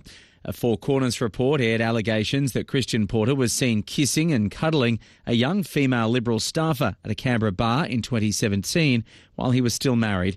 Malcolm Turnbull was Prime Minister at the time and says he heard reports of his colleague being drunk with female staffers and raised concerns. Mr Porter is denying he had a relationship with a woman in the bar and says he doesn't believe anything else will come out as a result of the report. I can't comment about what people might want to do to try and damage me or damage the government, right? That is part and parcel of politics. But I haven't conducted myself in a way that I think would lead people to provide that sort of complaint about me. Welfare groups have expressed their disappointment at the government's decision to cut JobSeeker payments from next month. The federal government will extend the program until March, but will lower the rate from $815 a fortnight to $715 a fortnight. Australian Council of Social Service CEO Cassandra Goldie says the decision will leave many Australians much closer to the poverty line. We both now have a rate that's not enough for people to cover the basics, and also a lot of insecurity, deep distress, because of course people are now going, well, I'm going to face a cut at the end of this year, going into Christmas, the most expensive time of the year, and then again, what will they do in March? The Western Sydney Labor MP, Ed Husick, has been named as the new Shadow Minister for Agriculture and Resources, replacing Joel Fitzgibbon. Mr Fitzgibbon today resigned from the front bench, saying the party's lost voters because of its climate change policies. While he supports the opposition's target for net zero carbon emissions by 2050, he's raised concerns that it's too ambitious in the short term and will damage Labor's electoral chances. Ed Husick was the Right Faction's nomination to replace Mr Fitzgibbon on the front bench after last year quitting the Shadow Ministry to make way for factional ally Christina Keneally. A new report suggests around half the usual number of international students could arrive in Australia next year, a further blow to an already hard-hit higher education sector. Around 1,000 international students per week are finishing studies in Australia and heading home, but Peter Hurley from the Mitchell Institute says they're not being replaced.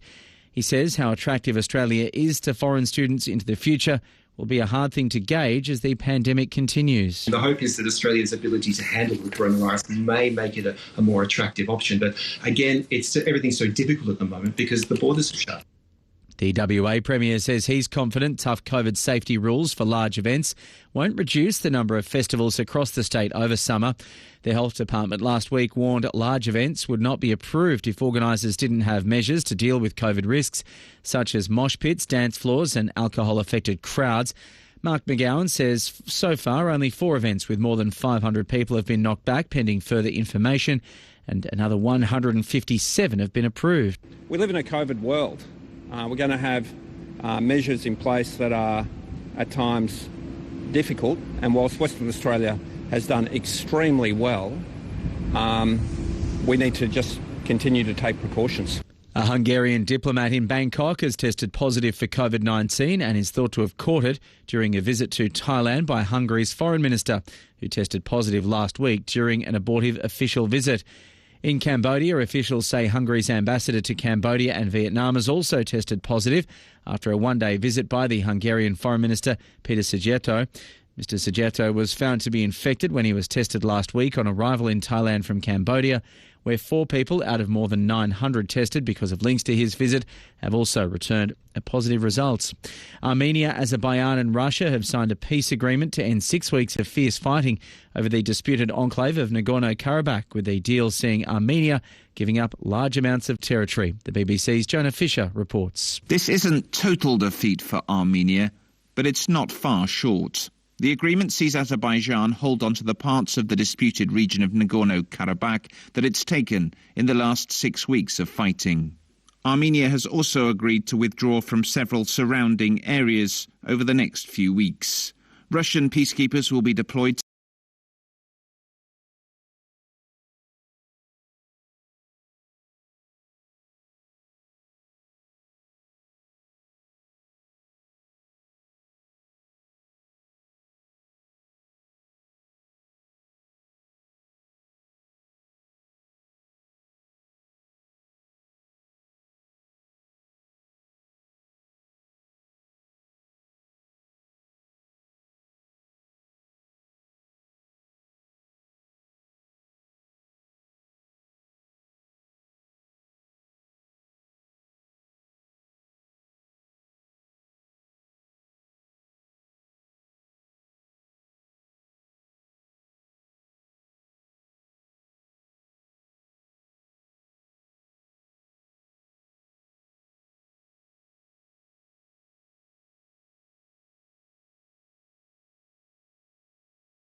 Sprigg here on Grandstand Cricket, and along with me is Michelle Gosco. And Gozzy, Carly Leeson will be opening the batting along with Sophie Molyneux. Oh, it's a hard gig when you're opening the batting and the bowling. True. Good opportunity for Carly Leeson. I've seen her bat a couple of times in WBBL 06, and both times she's been caught out at cow corner on the boundary. So there's no one out there. So she might be safe with that shot today. Belinda Vakawera will open up the attack with the ball from that northern end here at Blacktown. And we've seen through this competition, guys, we know what a great player she is. She's been a part of recent Australian squads. She was their MVP last season, but has been a little bit expensive this tournament. Yeah, she has. And I just think she's just erred on her line a little bit, just been a bit too wide. And the batters have been able to hit her pretty much behind square a lot. So this wicket should suit her if she can just try and spear in at the stumps and attack the stumps a little bit. I think sometimes players can get a bit too cute, just trying to do too much, but they've just got to stick to their plan of what they know works for them. A reminder, of course, you can correspond with us via text 0467920222. Questions, observations, grammatical or pronunciation corrections.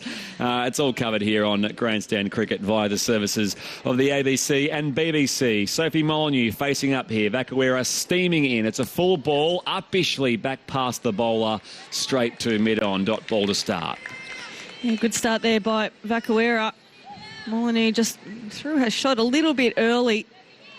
You've really got to wait for the ball here.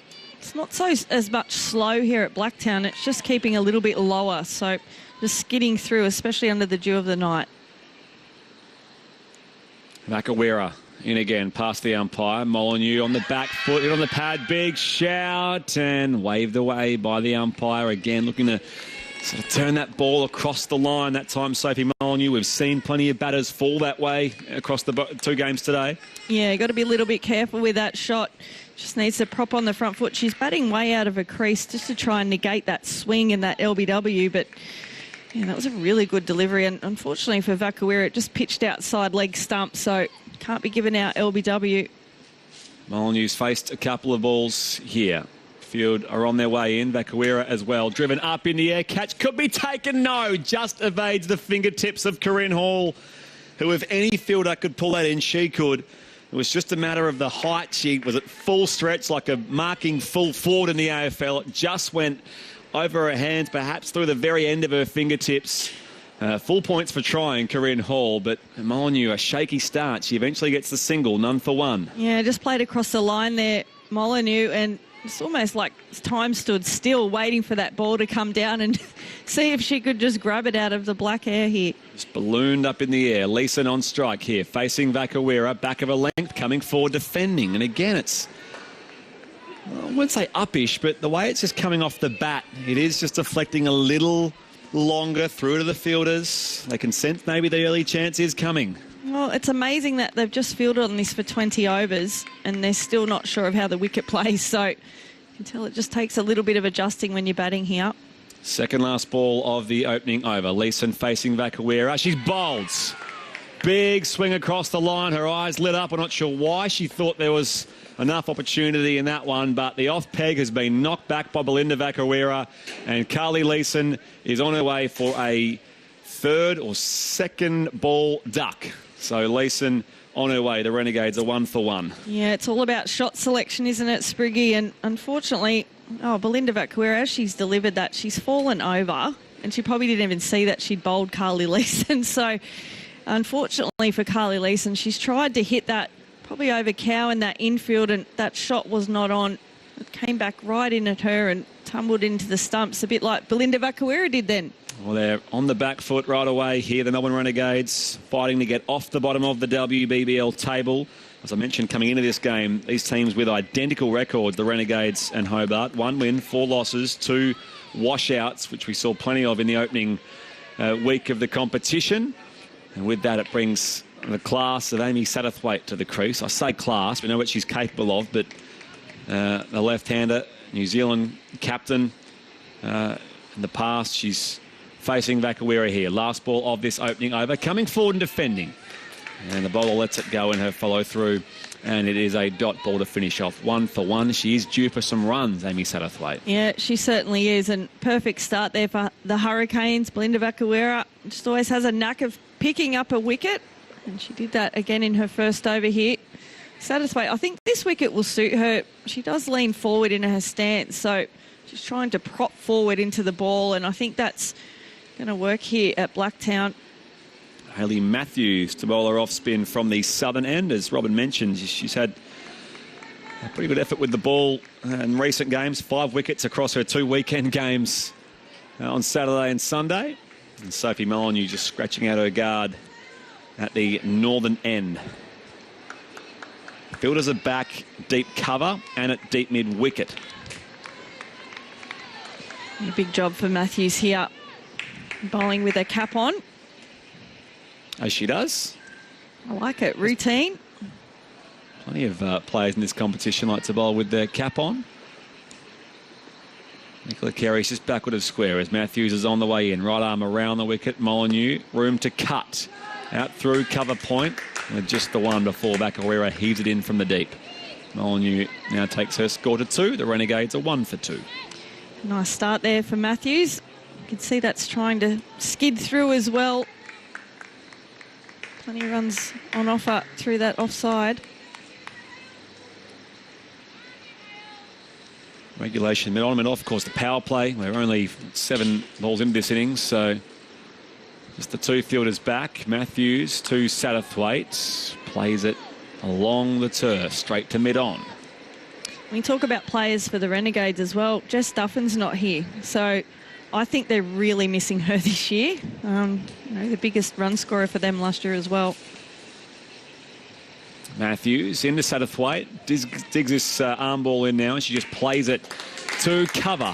I'll take off for 1 and get there comfortably. 1 for 3. Yeah, I just think for what she brings also, not only with the bat, but just captaincy and experience, and we've certainly missed her this year. 2 left-handers out there for the Renegades. Molyneux it is who waits for Hayley Matthews. Flighted up, she goes big through the air. It will just clear the fielders, mid-on, mid-off, giving chase towards the rope. Heaved in from Brooke Hepburn out there, and they're content with just the 1. Molyneux to 3. The Renegades now 1 for 4.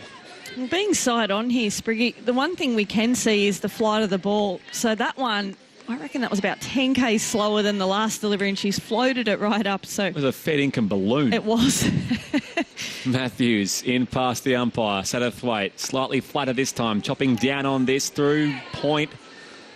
Amy Smith fields without any sort of headwear. I thought she might have had the cap tucked in behind, in the back of her pants. Well, a hat's going to be really handy here tonight under lights as well. Matthews, last ball this over into Molyneux. Tried to shape to cut. Again, it was flat and quick and it missed the outside edge and also bobbled out of the gloves of Rachel Priest behind the stumps. A dot ball to finish off that time from Hayley Matthews. Just the 4 runs off her first over of the evening, and we are 2 overs into the run chase. The Renegades in pursuit of 144 for victory, a 1 for 5.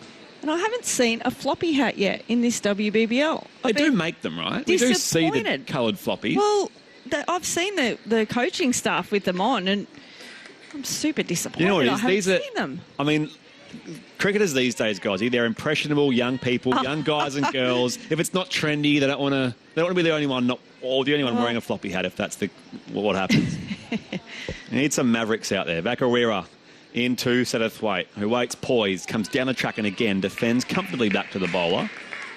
Well, it's about being sun smart too as well. Absolutely, and couldn't agree more. About when you get a bit older and the wrinkles start to come, and you got to look after yourself. Amy Smith has sort of made that her trademark, as well as very good leg spin bowling, the 15-year-old. She's also hatless every time we've seen her so far. Satterthwaite waits over her bat. Vakuera in again. Another stride forward and defending back down the wicket to the bowler. 1 for 5 it remains with the first couple of balls of this third over. Yeah, it's really good bowling by Vakuera. Knows her plans well I think she bowls extremely well to left-handers, just jags the ball away from them as well. She's bowling a really good line and length so far. Just putting the pressure back onto the Renegades.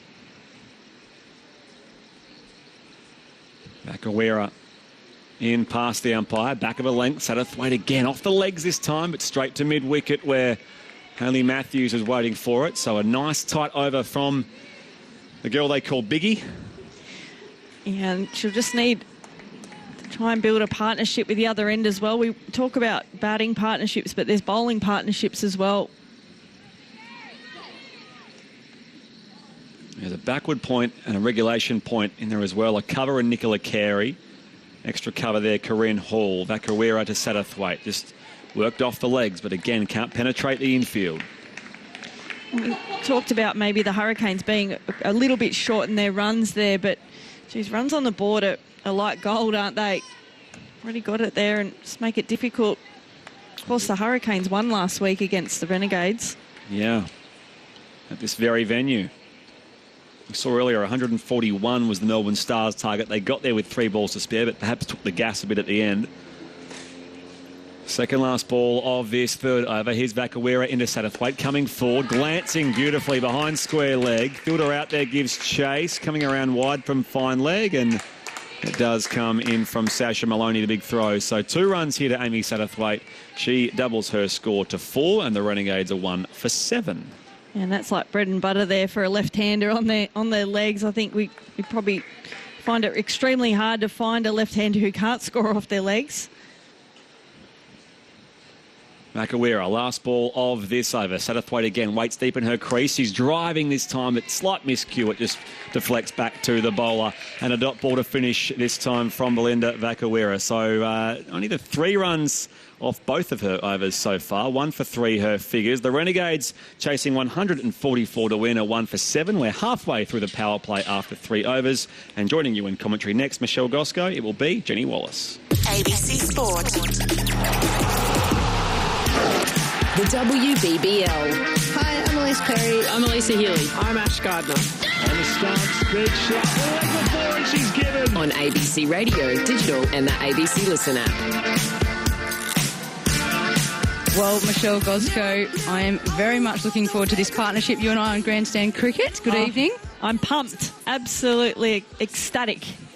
It's fantastic, Walt. Good to hear. We've got Sasha Maloney coming in from the southern end. Sophie Molyneux will be on strike. The shorter of our 2 left-handers here tonight. So around the wicket, this one rocks back, cuts it into the gap nicely. There's a chase on here for Amy Smith. She's racing out to the boundary, coming back to complete 2, and the flick up to Linda Vakawera will complete that. So just the 2 from the first delivery. Yeah, well placed there. You can see how quick this outfield is as well. It's just racing away. So they've done well to actually cut down that boundary. Some good teamwork out there. So 1 for 9 the score currently as Maloney in around the wicket. This is a full toss. Gets to it nicely, drives strongly, but protection in Brooke Hepburn there. Just the 1 for Molyneux, who take her score along to 6. Yeah, and you'd think this is the key partnership, wouldn't you, Walt, at the moment for the Renegades? They've got Lizelle Lee, but she's been a bit shorter runs so far in this campaign. Yes, well, the Carly Leeson experiment opening didn't work as she was out just in 2 balls faced, no runs. Maloney around the wicket. This one's shorter and cut strongly. A diving Hayley Matthews cannot save that one, so that'll be a 4 to Amy Satterthwaite. Takes the score for herself along to 8. And the Renegades moving along to 14 for just a loss of 1 wicket. You know, we talk about them, the batters also trying to target an over where they can go big, and maybe this is the one here where they've identified that they can actually try and get that 10 runs and over. So having scored off every ball so far. So Maloney, she again dragged it short and it's pulled strongly over wide, long on. Back-to-back boundaries. Amy Satterthwaite tripling her score in the last couple of balls. Yeah, some really good shots here and just been really patient. She's quite tall, but she waits for the ball just to get under her eye line, and it's a really good swing through the line of the ball. So Corinne Hall as captain comes over and has a chat to Maloney. Score's moved on to 1 for 18. Satterthwaite's on 12 off 12 faced. Around the wicket again. This one's fuller, but cut again low. Won't beat Amy Smith's point this time, so no change to the score. How exciting is T20 cricket? There's just so many little twists and turns. I spoke about it being a Hollywood movie on Sunday. There's just so many things happening. This one's Fuller, drives it strongly, won't beat Hepburn, who's in the ring here at mid-off. So ends the over with 2 dots. The score's 1 for 18. Satterthwaite on 12 and Molyneux on 6. So good over there for the Renegades. Certainly was. And as I said, there's twists and turns in this game yet. And we saw that with the Hurricanes batting innings as well.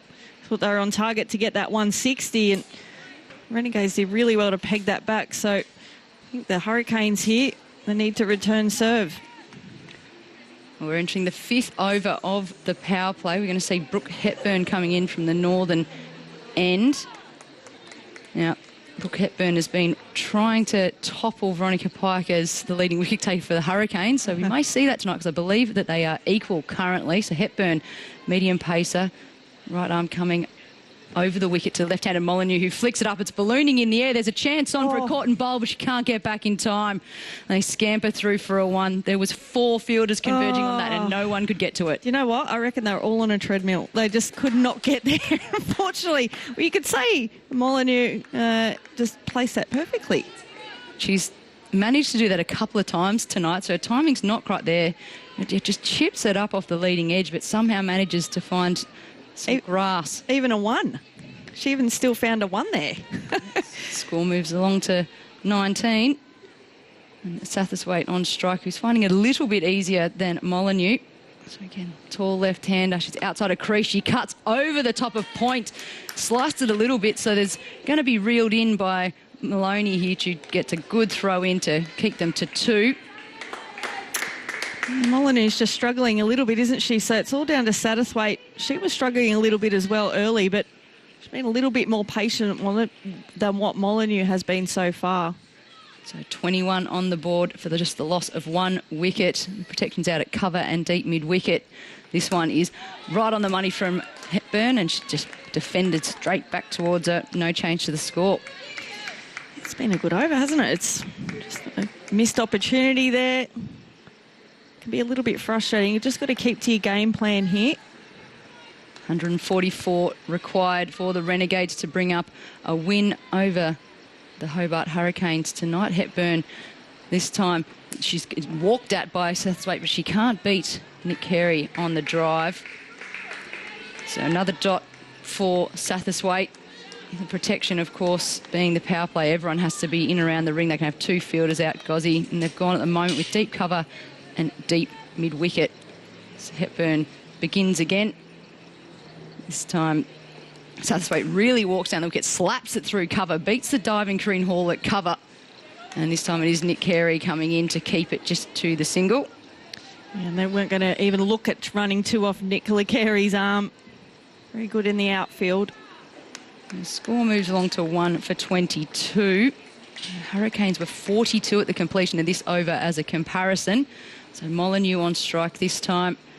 No change to the field.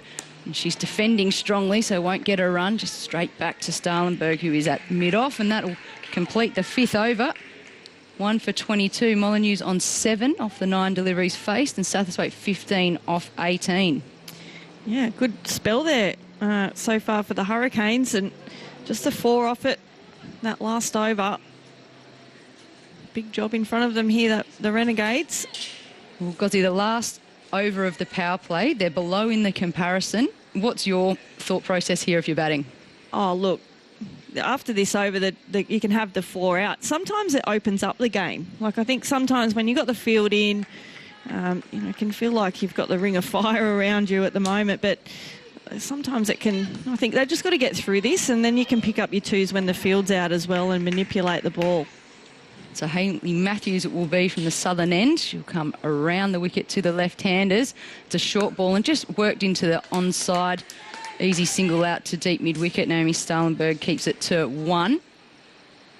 But they do need to target 1 bowler and just try and, like we can see with the Hurricanes, there was 15 runs off Strano's over in the 4th over. So they need to do the same thing here, the Renegades. Satterthwaite's ticked along to 16 as Matthews in again. This one's a slower delivery. It's pulled hard and it does beat backwards square.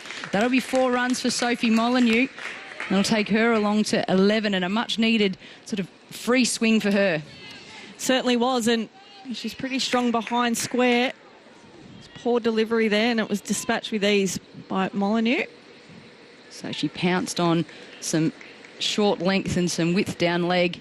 Just what she needed. No change to the field. Deep cover and a deep mid-wicket or cow corner. This one, it's a bit more pace on it, and she tries to glide it to gully but doesn't get through.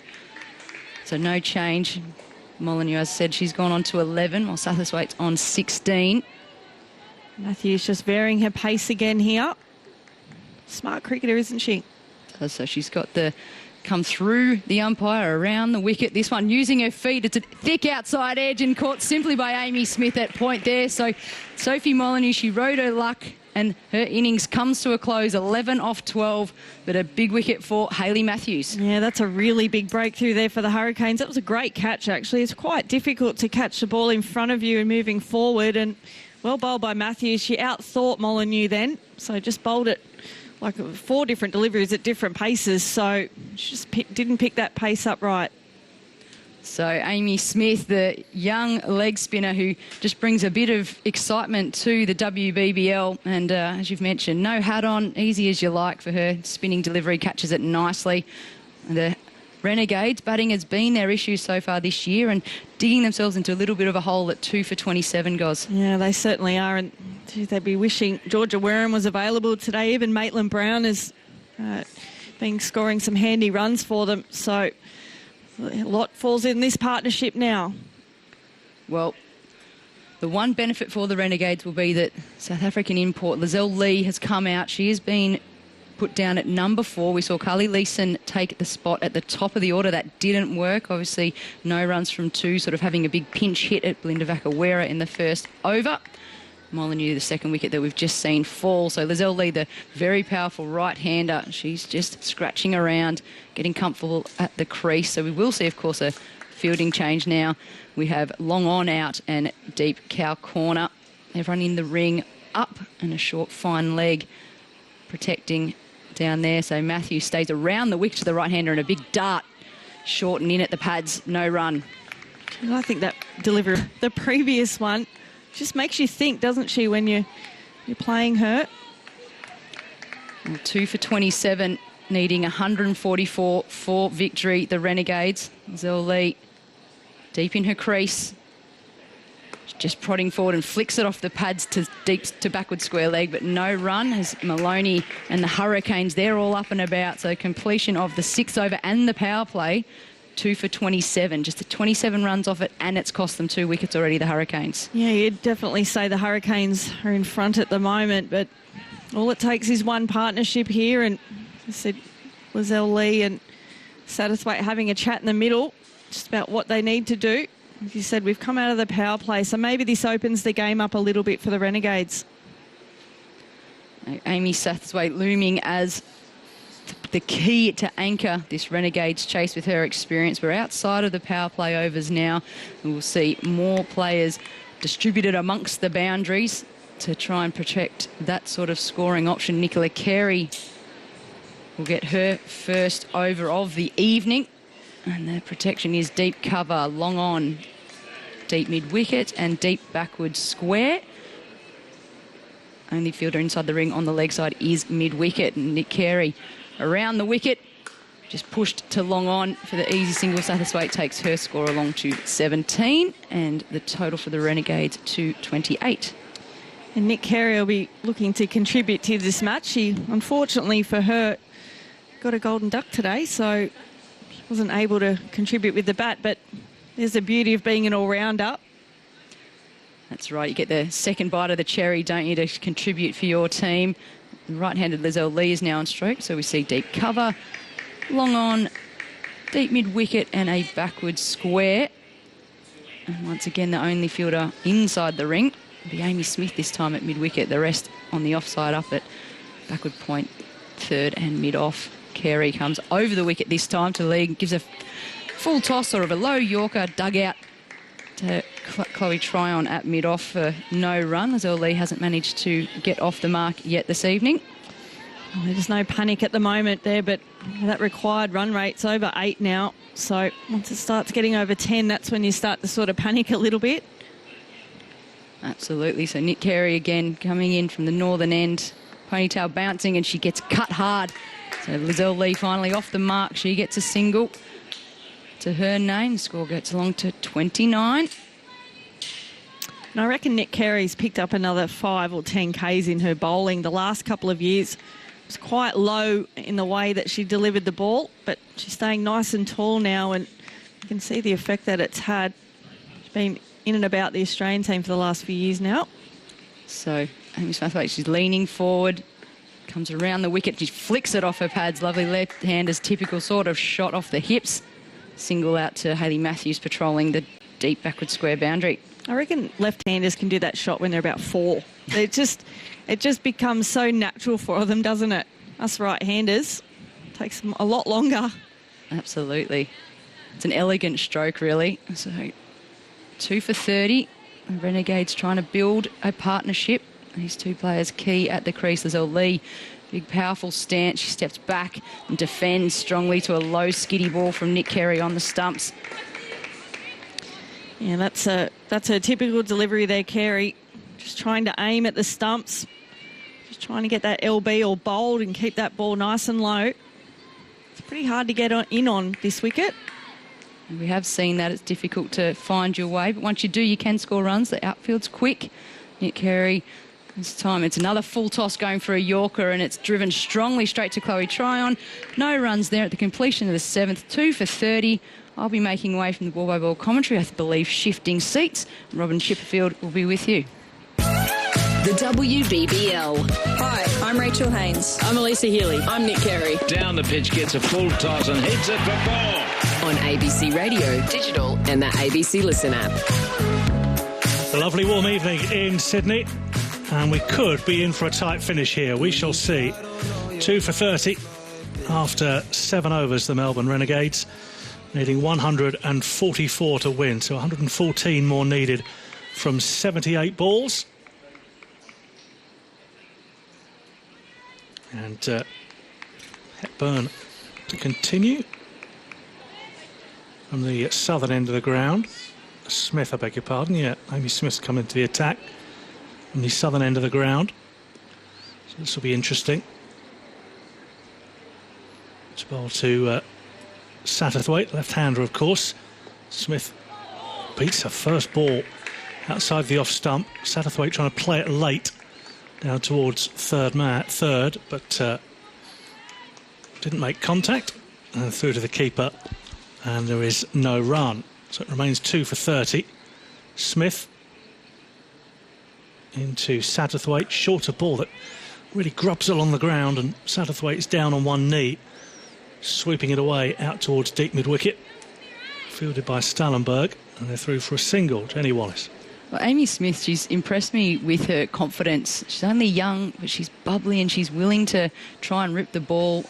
Has a decent wrong on her. We saw that she deceived another young gun in the making in Phoebe Litchfield over the weekend. Lovely bit of deception, resulted in a stumping.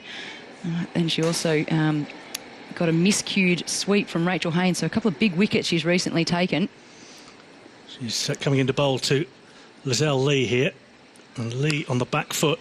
Not much foot movement, but swings through. And Stallenberg at deep cover. Well, they do the fielding, and one more added to the tally. There's a bit of a buzz around the ground, isn't it? You can almost feel it amongst the fielders with a leg spinner. It's always fun to watch a leg spinner. And use their different variations. There's Smith in again. That one's just skidded through a bit on Satterthwaite. And it's played back towards the bowler, and there's no run. Good start this from Amy Smith, only 15 years old, of course. And she's in again. It's a bowl, and that's down the leg side. She might have just slipped there as she delivered the ball, signalled as a wide. Well, a good challenge for her, isn't it? You've got two world-class batters at the crease, one left-handed, one right-handed, both playing very different areas. Smith into Satterthwaite again. Down the wicket comes Satterthwaite to make contact with the ball on the half volley. It's out towards deep cover, not much damage done, just a single. Added to the total. So 2 for 34. Hurricanes doing a great job here. They've pushed the run rate required up to 9. And they're keeping them at 4 and a bit. So really putting the brakes on the Renegades. Smith into Lizelle Lee, who hits up in the air. Good shot. Terrific shot over a long off, and that goes all the way for a maximum. And that changes the complexion of that over quite a bit. Very good shot from Lizelle Lee. There was no fielder in that part of the ground. And 6 runs added to the total. It's 2 for 40 after 8. Well, that's what you recruit Lizelle Lee for, isn't it? Managing to pick up that ball. It's not as easy as she just made that look, because there's not a lot of pace to work with. And she hit that really straight and long for 6. She's looked a bit circumspect, really trying to middle all the ball she's facing. And maybe, just maybe, this is the night for Lizelle Lee to get away. I wonder how much it, particularly, I mean, she's got a lot of experience. I wonder how much the poor run of form has affected her. I'll come back to that in a second as Hepburn comes in to bowl to Satterthwaite.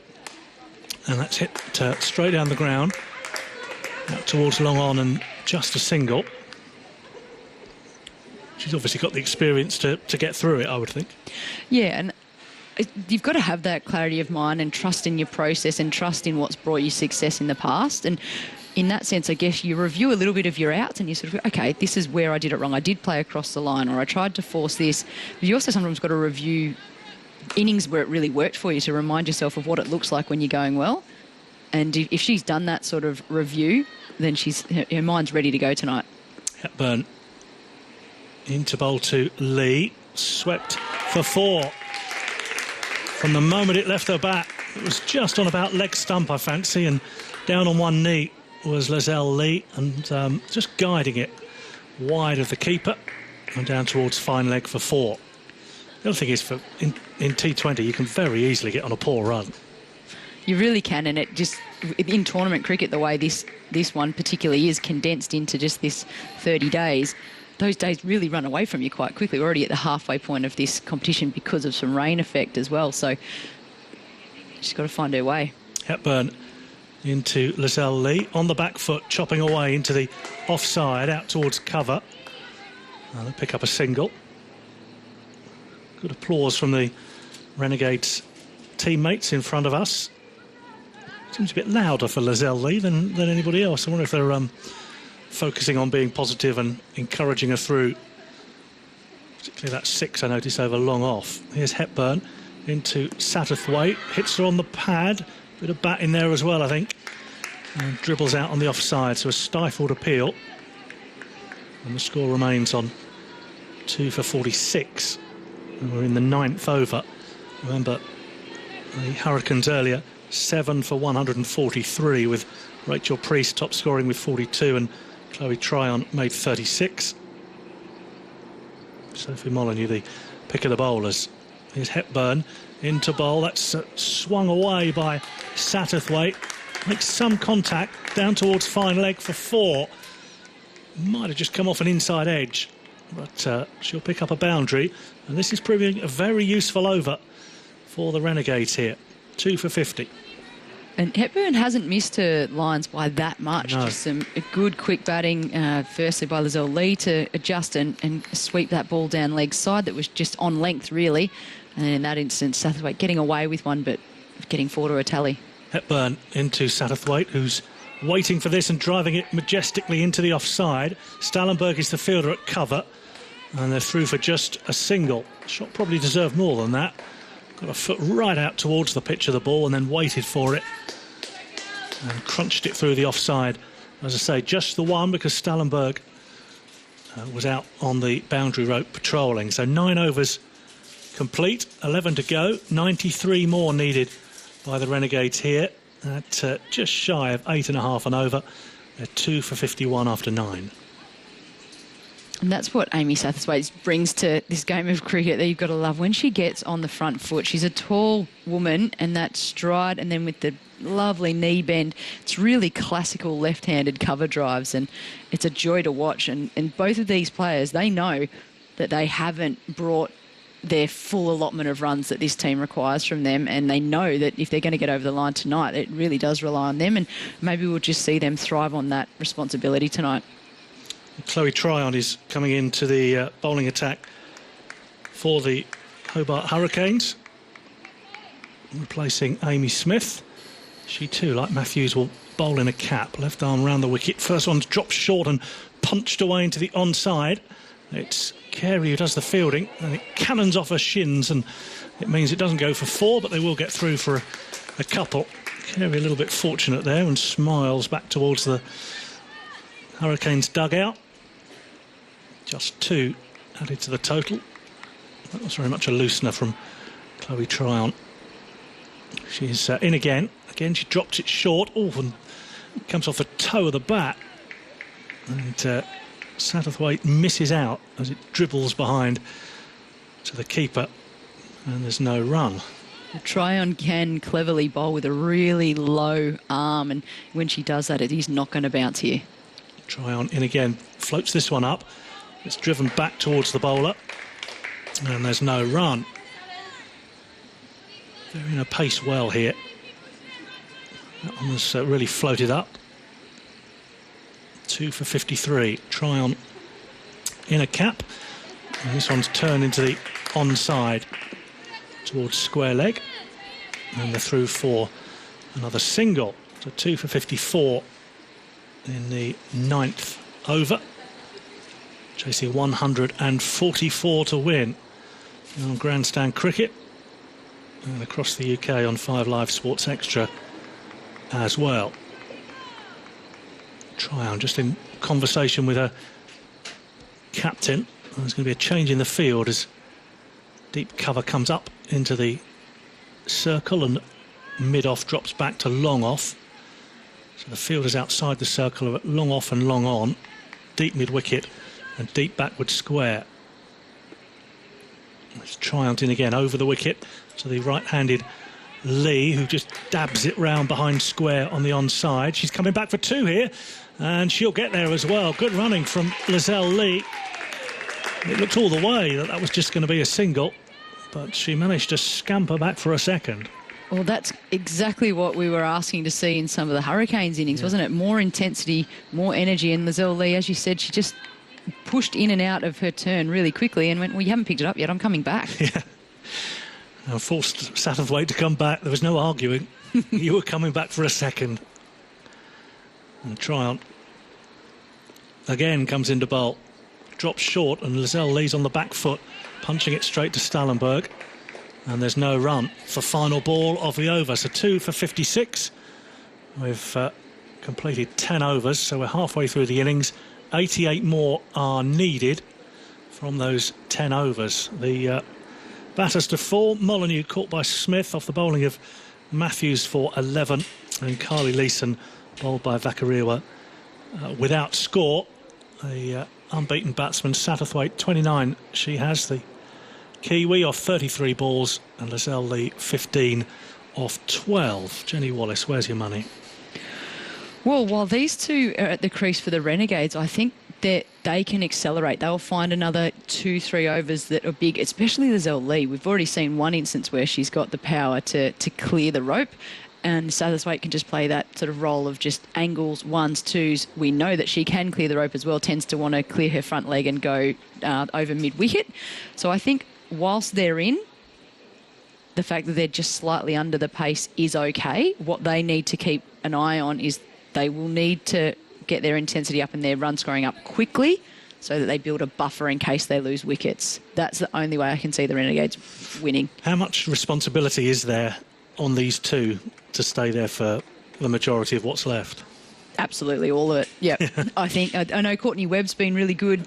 She almost sort of discovered a new level after she hit that winning 6 in last season's tournament, and now we're starting to see her score.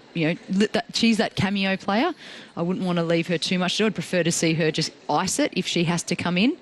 And when you flip it for the Hurricanes, they've just got to be calm here. They've got to have composure. They've had a couple of games where they were unable to close out when they've been in winning positions.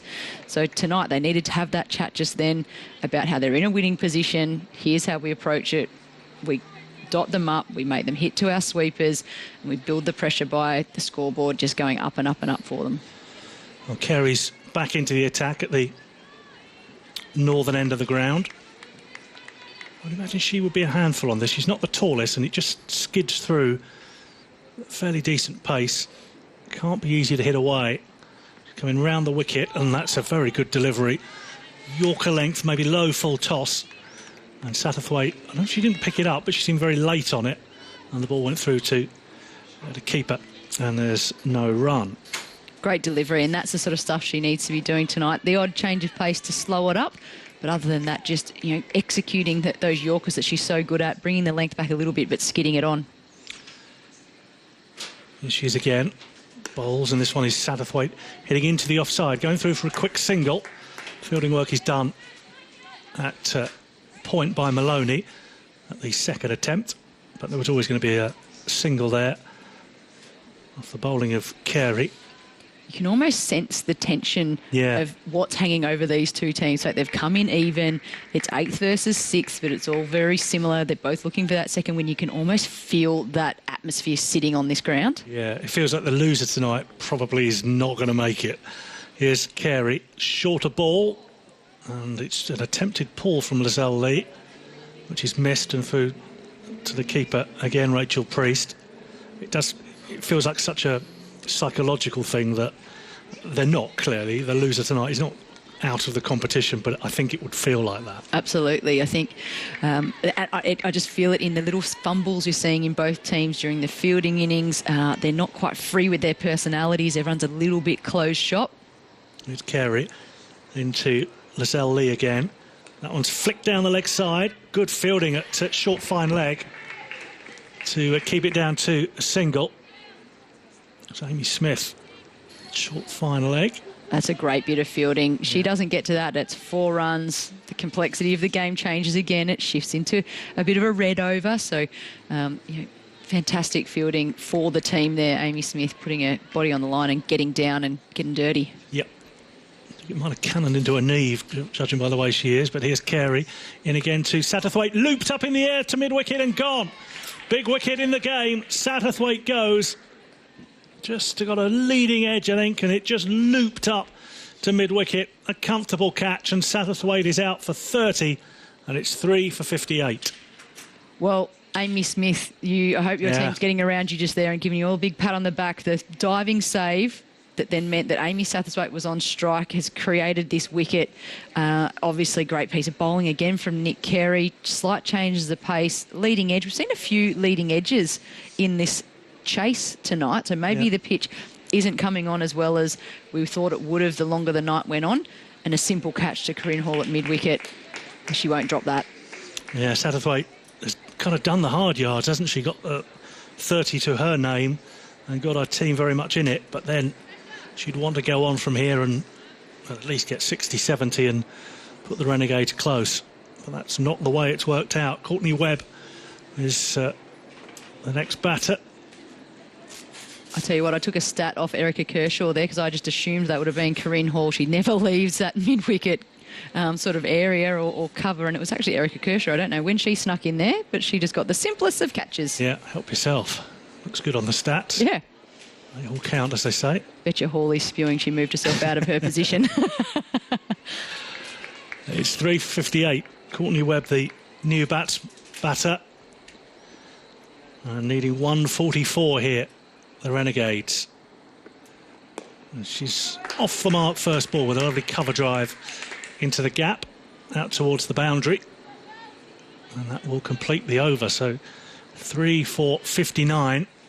Webb unbeaten on a single. Lizelle Lee, who's looked sprightly so far, 16 from 14 balls. 3 for 59. And 144 is the target for the Renegades. Well, Courtney Webb, lovely way to get off the mark, just getting over that front pad. Nice cover drive into the vacant gap. She just seems to be gaining in confidence following last season, which is great to see. However, she's got a big job to do. I guess the first part of it is probably get the strike over to Lizelle Lee. And keep an eye on that run rate. It's up at 9.4 required. The Hurricanes will be looking for that milestone of pushing it over 10. That'll be their next goal. So Courtney Webb has to keep that in the back of her mind and see if they can start to actually bring it down. Heidi Matthews will bowl from the southern end of the ground. Drops it short first up, and it's onto the back foot is Webb, heading into the offside, out towards Stallenberg at deep cover. And they're through for a single. The bowler bowls in a cap.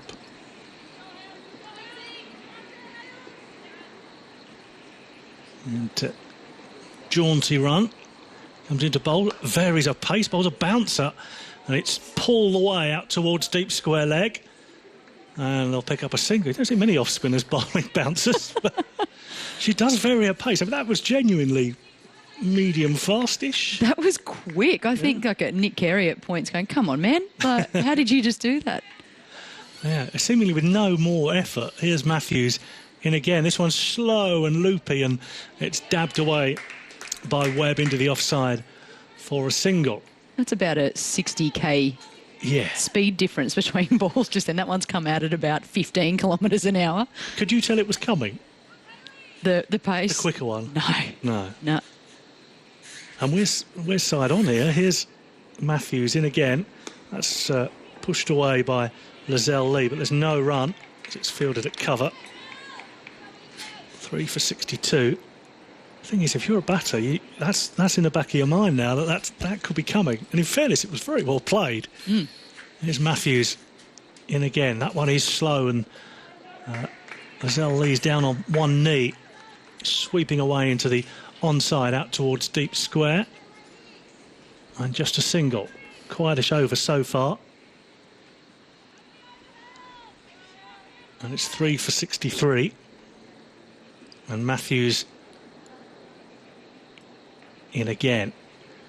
This is pushed into the offside. Hesitation between the two runners, but there's definitely a single there. And that completes the over. 3 for 64. So there are 8 overs to go. And a further 80 are needed. It's getting stretched, I would think.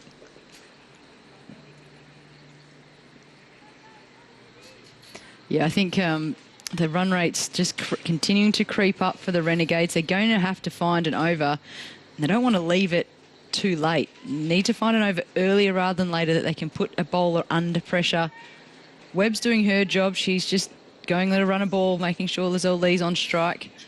So I think we've got to see one go. Yeah, let's... looks like Smith's coming back into the attack at the northern end of the ground. And 10 and over needed. 80 needed off 8. Time to go here, you fancy? Smith comes into bowl to Courtney Webb. And that's caught down the leg side, is it? There's certainly an appeal for it. The ball was down the leg side and not given us a wide, so it must have hit something. Taking a bit of thigh pad maybe on the way through. Good keeping from Rachel Priest, getting across to the leg side, gloving that one nicely. Here's Smith. Again, it's a big step forward first and then slows down, and this one's delivered to Webb, who again hits out to deep cover, and they're through for a single. Webb just finding her way into the innings and doing a good job in that she's the 4 runs off the 5 balls faced or similar, and yet at the same time it's not enough right now. They have to find some boundaries. I guess, not her role right now. It's going to be interesting to see where Lizelle Lee winds up and targets. Smith just pauses again, tosses the ball from hand to hand before coming into bowl. Right arm leg spin, short and pulled away. It's gone straight to Stallenberg at backward square. Could have gone anywhere, that. And would have gone for 4. A few yards finer. Certainly reached the boundary, but only 1. And Smith has got away with dropping one a bit short. She's a very powerful sweeper of the ball, Lizelle Lee. Lucky to get away with that one, the Hurricanes. Lee's missed out there. Smith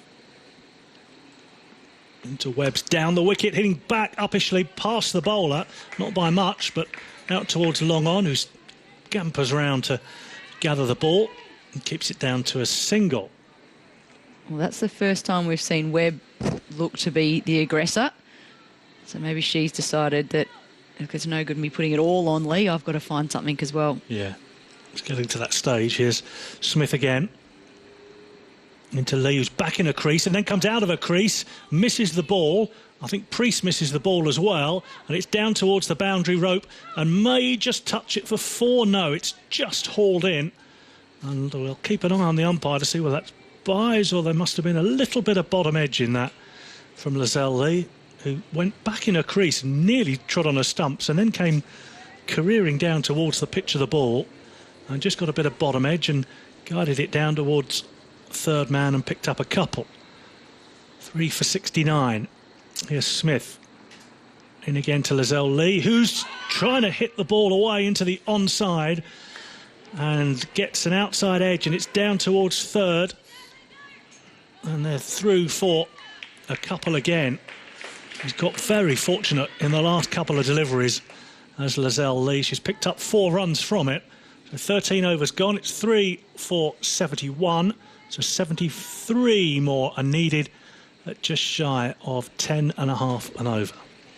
Well, Lee, she's used the inside of the bat. She's used the outside of the bat. She's desperate to use the middle.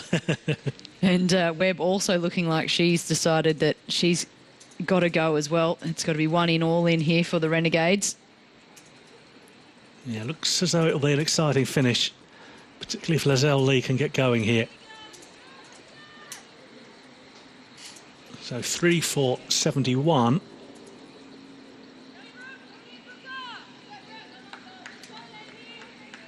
And this time it will be Courtney Webb on strike. And that's played down towards third man, and it will reach the boundary as well. Very deftly played by Webb down towards third man. And that's a very good start to the over for the Renegades. And you get the sense they needed that or something similar. As Brooke Hepburn came back into the attack to get the boundary early in the over can make such a difference. Oh, I love that from Courtney Webb. She just didn't look to blast. She used the pace and lovely angle of the bat. Great shot. Here's Hepburn into Webb again. That's flicked away wide of Priest, the keeper, and down towards fine leg this time for another boundary. So this is proving an expensive over already. 8 from the first 2 balls. 1 down to third man. And having straightened her line, Hepburn is hit down towards fine leg for a boundary.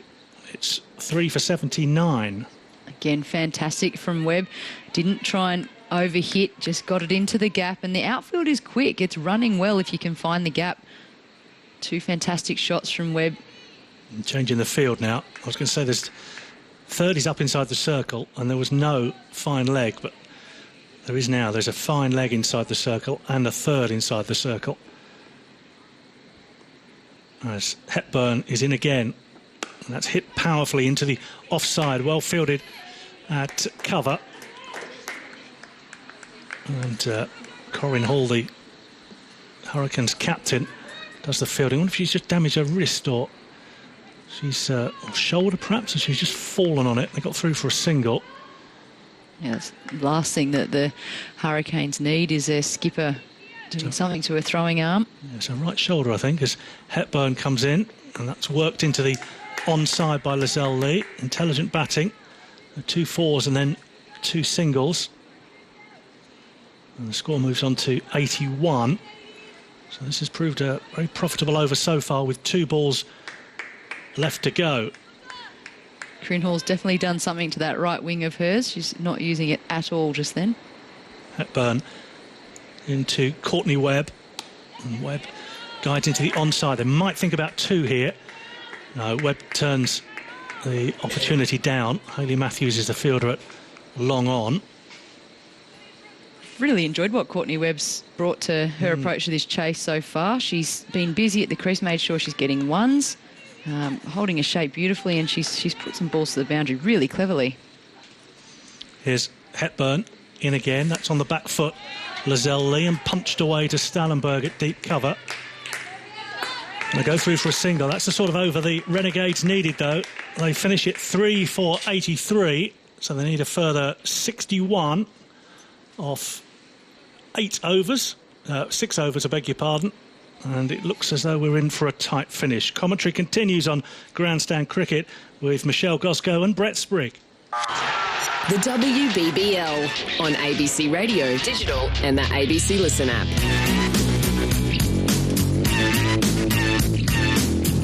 Thanks, Robin. Yeah, a couple of boundaries in that last over. Hopefully that can spark the Renegades and give us something to watch right down to the wire here. Lizelle Lee will take guard again at that southern end. We'll see more of Amy Smith, who has already claimed the wicket of Lizelle Lee in this WBBL competition. So her 5 victims coming into tonight.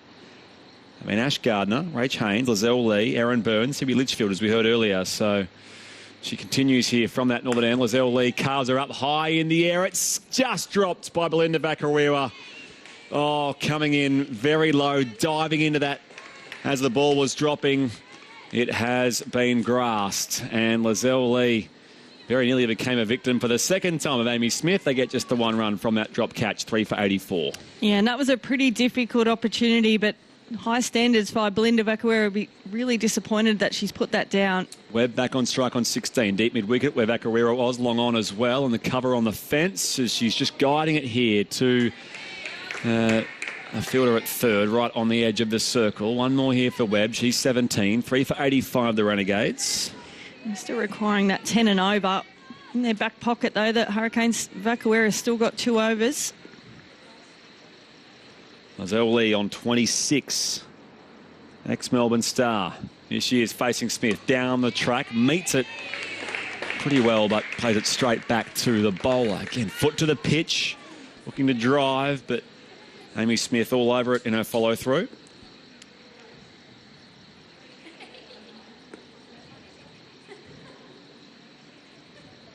Smith flights it up. Paddle around the corner here by Lee. Getting inside that to just lap it around the corner. Stallenberg runs around, fields it fine leg. They come back and complete 2. Lizelle Lee to 28. 3 for 87 here, the Renegades. And that's a really good shot. Just using her crease there and just lapping it around on the leg side. Some open space there. Now we've got a change in the field. Chloe Tryon moves to that short fine leg position. To prevent the same shot happening again. Deep mid-wicket, long on, long off are all back here. Second last ball of Amy Smith's over. Going down the track, high through the air, out over cow corner for 6. That's gone almost into the esky down there as well to the left of the Hurricanes batting dugout. A big 6 from Lizelle Lee, who ticks her score along to 34. In fact, I think she might, in fact, go to 40. 3 for 93. No, 34 is her score. 3 for 93. So she's had a change in the batting order today, and it seems to have worked so far for the Renegades. Paying attention now, Gozzy. Come on, Lizelle Lee. Need a few more of those. Last ball, the 15th over. Smith on her way in. This is a bit flatter, shorter, pulled behind square. Stallenberg will watch it into the hands, and it is just 1 run. Lizelle Lee will keep the strike next over. 15 overs complete, 3 for 94 here, the Renegades. Chasing 144, that victory target against the Hobart Hurricanes. Well, the first time in a long time that's come under required 10 and over. So if you can keep that in your back of your mind, it's less than 2 runs a ball. So still got a big chance here, the Renegades. If this is the partnership, you'd think. See more of Nicola Carey from that southern end of the ground. Yeah, really hard prospect to hit as well. Just gets that skid on. It's getting a little bit cooler out here at Blacktown as well. So this is Lizelle Lee's best effort so far in this Big Bash competition. We were speaking about the impact that her and Satterthwaite would need to have. Satterthwaite was the most recent player dismissed for 30. Lizelle Lee taps her bat here and waits for Nicola Carey. 3 for 94 as she whips it through the leg side. Out at deep mid-wicket, they'll take on the fielder here. No, loud call of no on that occasion from Courtney Webb. She stuck the hand up, didn't quite think Lizelle Lee could make it back for the second. And I think there's 8 South African players in this WBBL, and they've been really good. I can imagine how strong that national team is going to be in the next couple of years. They were one of the shining lights of the World Cup, getting to the semi-finals. Yep. The Aussies beat them. The eventual champions, Carey to Webb, who's driving again, back down to long on. Just the one run here for Courtney Webb. She just ticks that strike over. 18 runs next to her name, 3 for 96 now, the Renegades. Yeah, so this is really good bowling by Nick Carey, just attacking the stumps, just making sure the Renegades can't get under the ball here. They've called on their experience to try and close out this game, the Hurricanes. Fielders in the deep at long on, long off, deep mid-wicket, deep backwards square. Lizelle Lee waits here for Nicola Carey. Launches it back over the bowler's head. One bounce down to Naomi Stalenberg on the rope. So just the one run here for Lizelle Lee. They can't go in singles, the Renegade. They have to find the odd boundary, or more than the odd boundary. Yeah, and I think that was the shot there that Lee was trying to hit, but unfortunately just picked out the fielder in the boundary. 47 from 27. That's the equation. Webb here facing Nicola Carey. She looks to just turn it around the corner straight to the fielder at short fine, Chloe Tryon, who fumbles, and on the misfield they'll get one. Webb moves to 19, 3 for 98. Yeah, there's no excuse for misfielding on this outfield here at Blacktown Sports Park. It's been pretty good all day. Wickets played pretty good as well, Spriggy, I think. You did admonish me earlier, Gozzy, for not referring to it as Rooty Hill, which is, we're in Rooty I guess, Hill. the original name.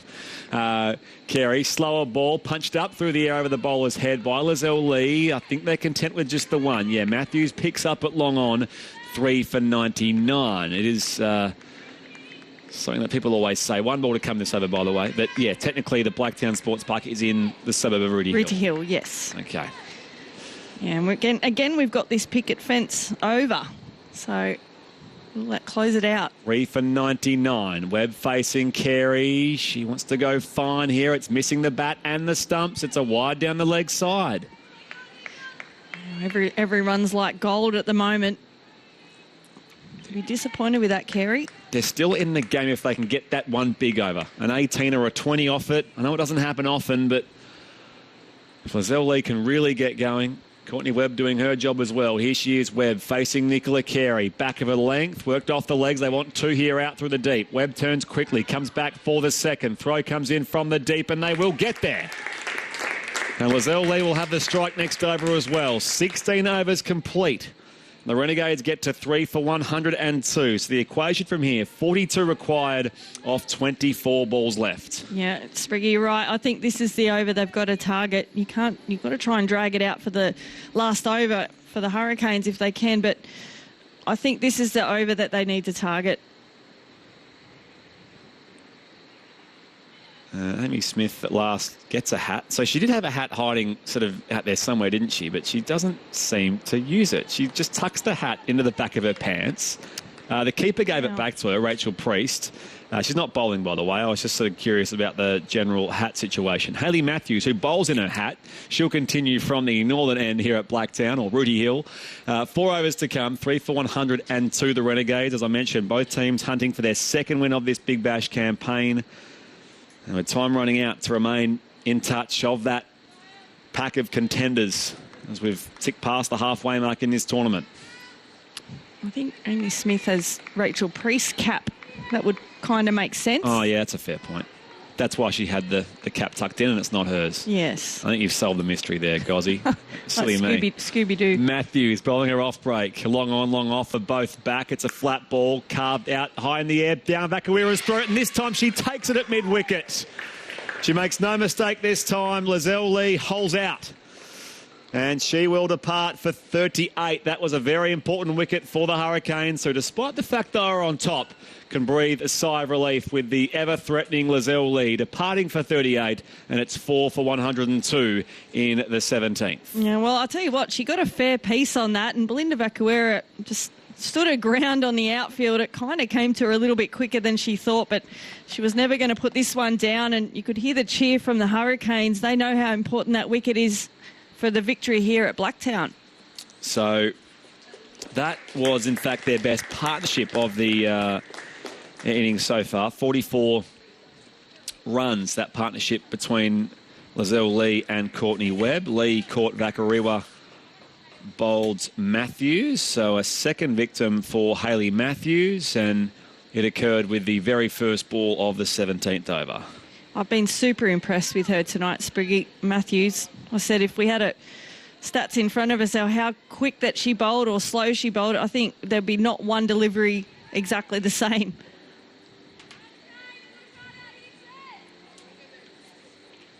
So Josie Dooley is the new batter, but they did in fact cross. No, they didn't cross.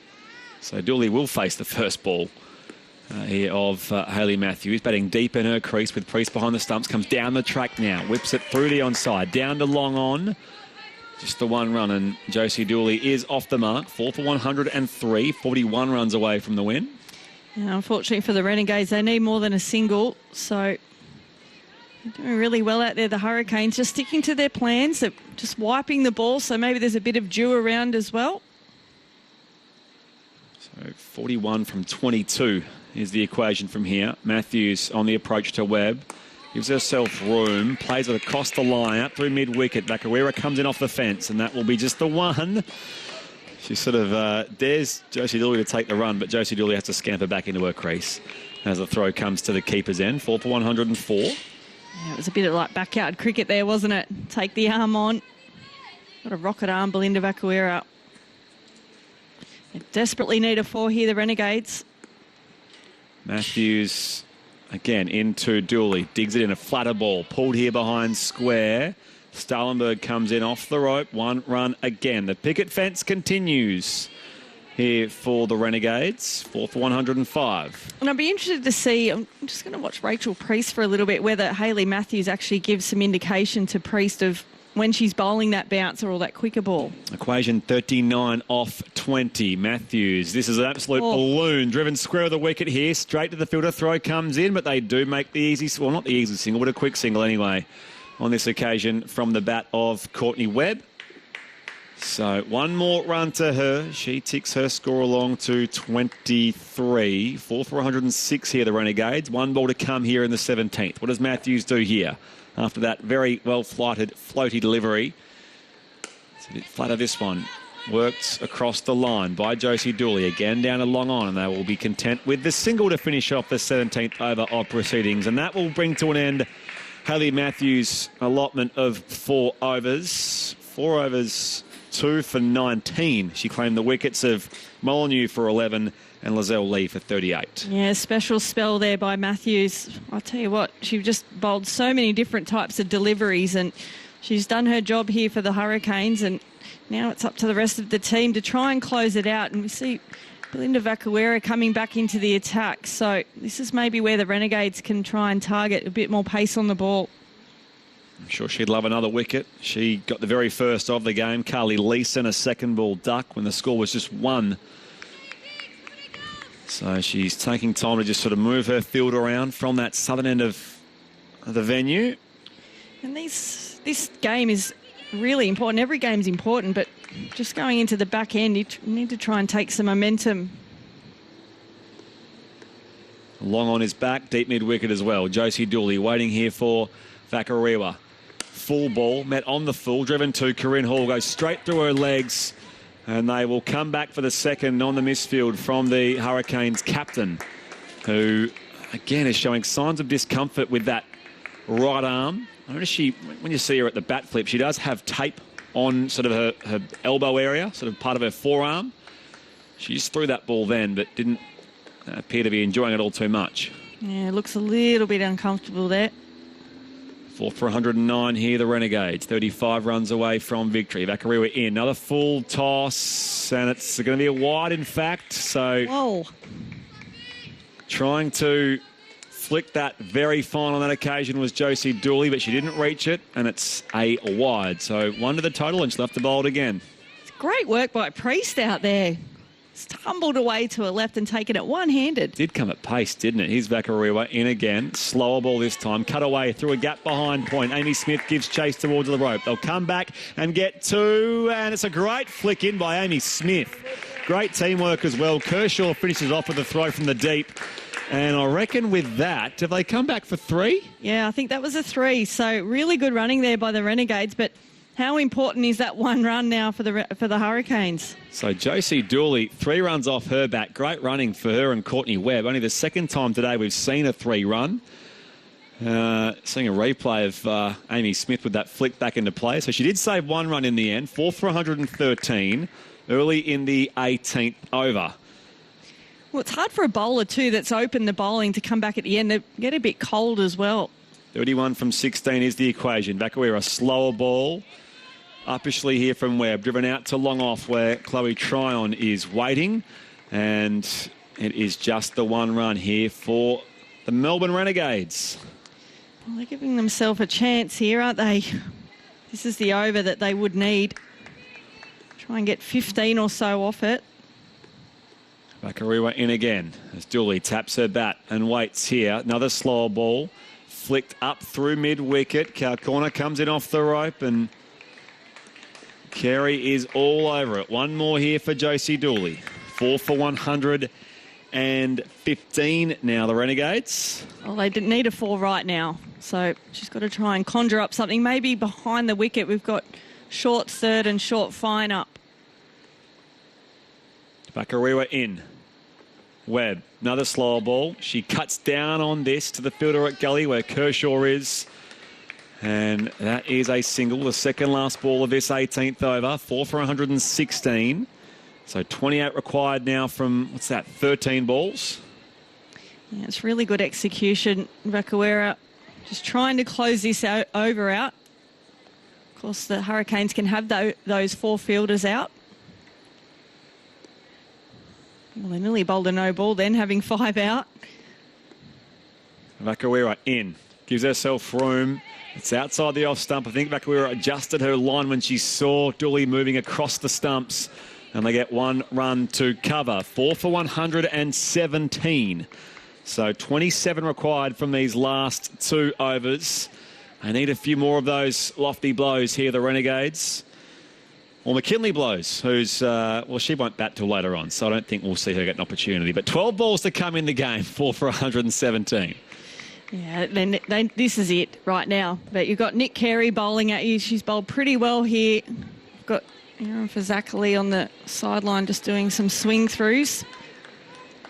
You've got to go for it from first ball here. For all of their injury concerns, I mean, the fact that Leah Tahuhu's missing, we hope she'll come back soon. We thought she may be a chance at some point in the past week. The reality is, by the time she comes back in, they'll be out of the tournament. Yeah, it's really disappointing for them, isn't it?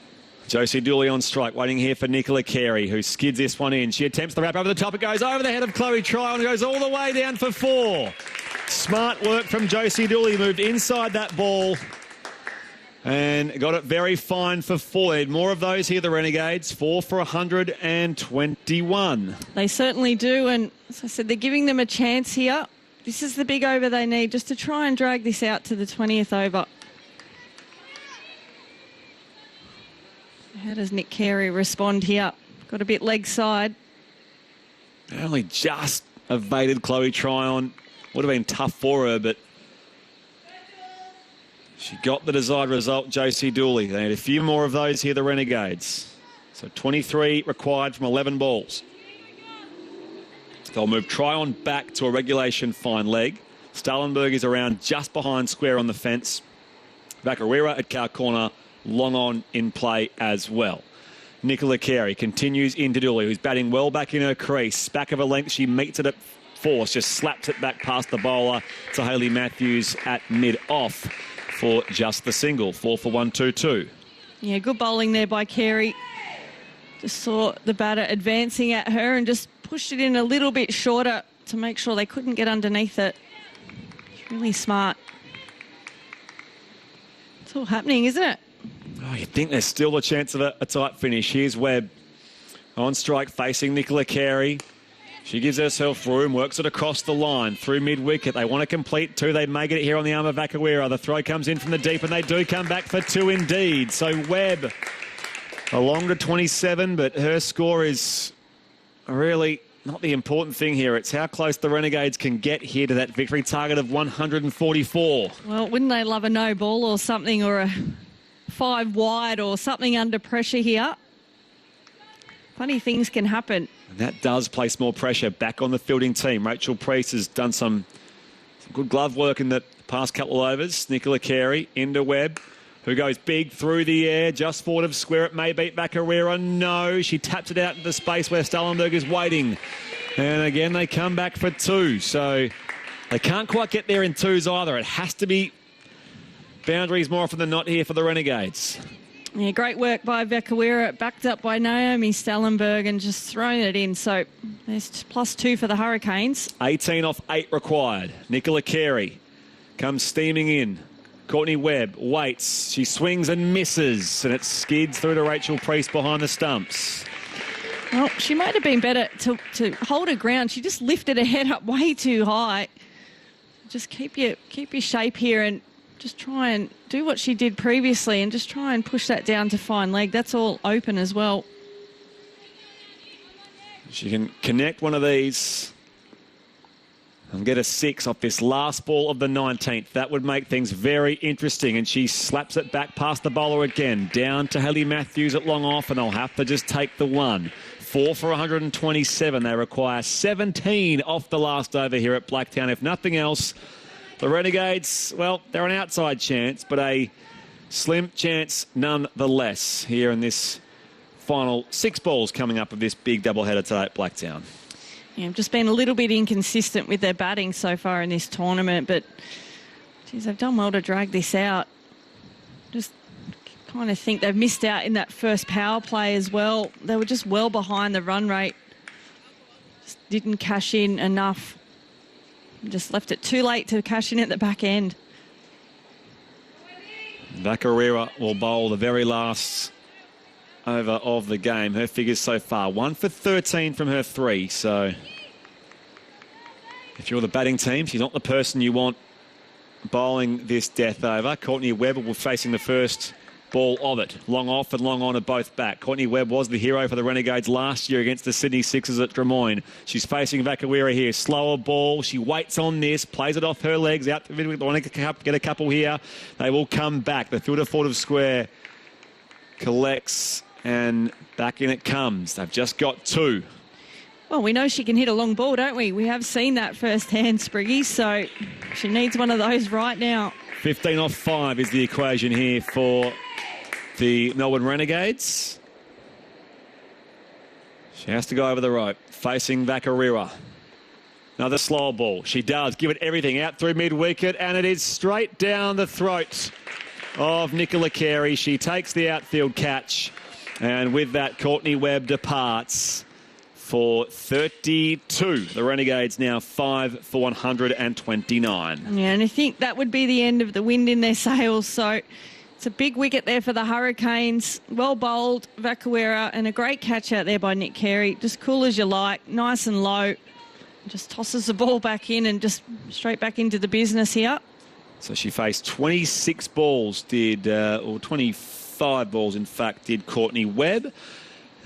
For that score. Just the 2 4s in there. It was mostly singles in that time, and she was threatening to go over the rope, clear the pickets and get the Renegades back into the game, but unfortunately for the Melbourne cause, it wasn't to be. Fazakli is the new batter at the crease. She's at the non-strikers end. The batters did cross.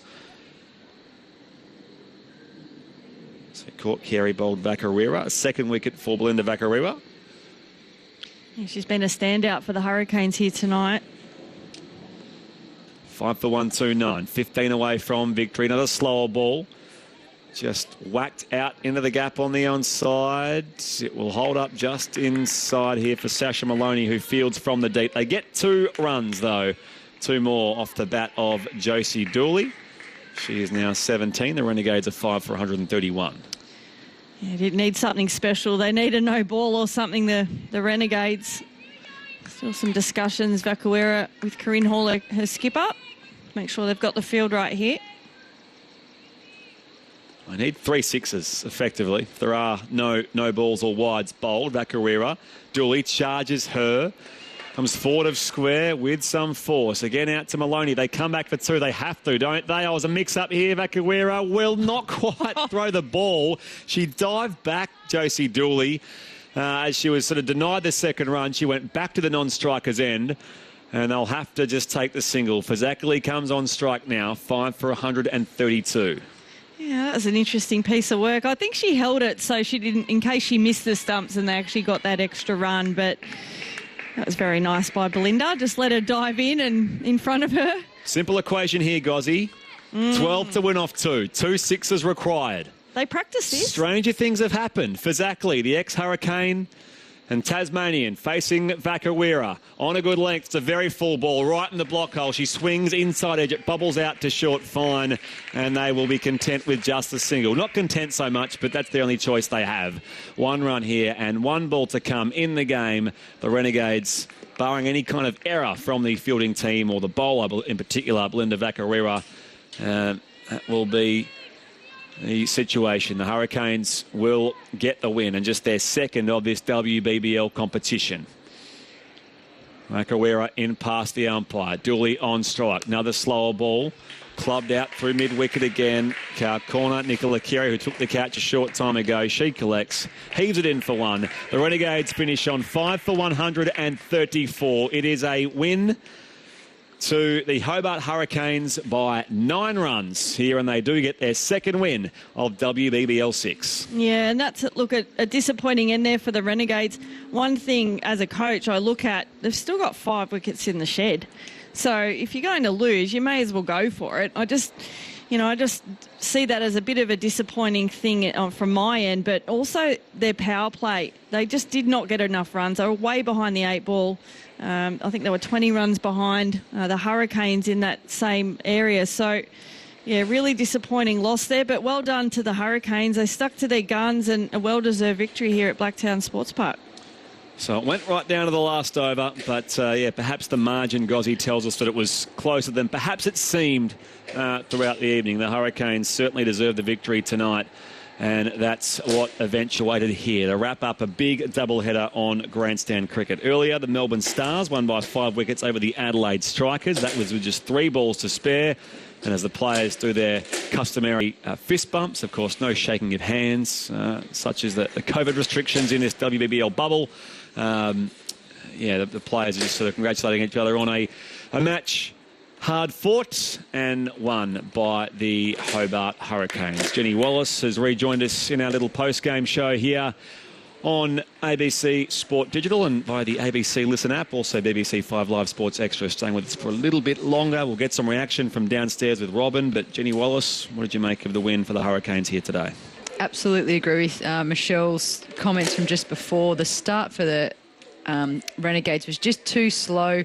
The Carly Leeson experiment didn't work. I mean, maybe because she was a pinch hitter, you don't include it, but just didn't set a good tone to start, I suppose. The likes of Satterthwaite, Molyneux and Lee just unable to get going. Molyneux and Satterthwaite especially didn't seem to get the pace of the wicket.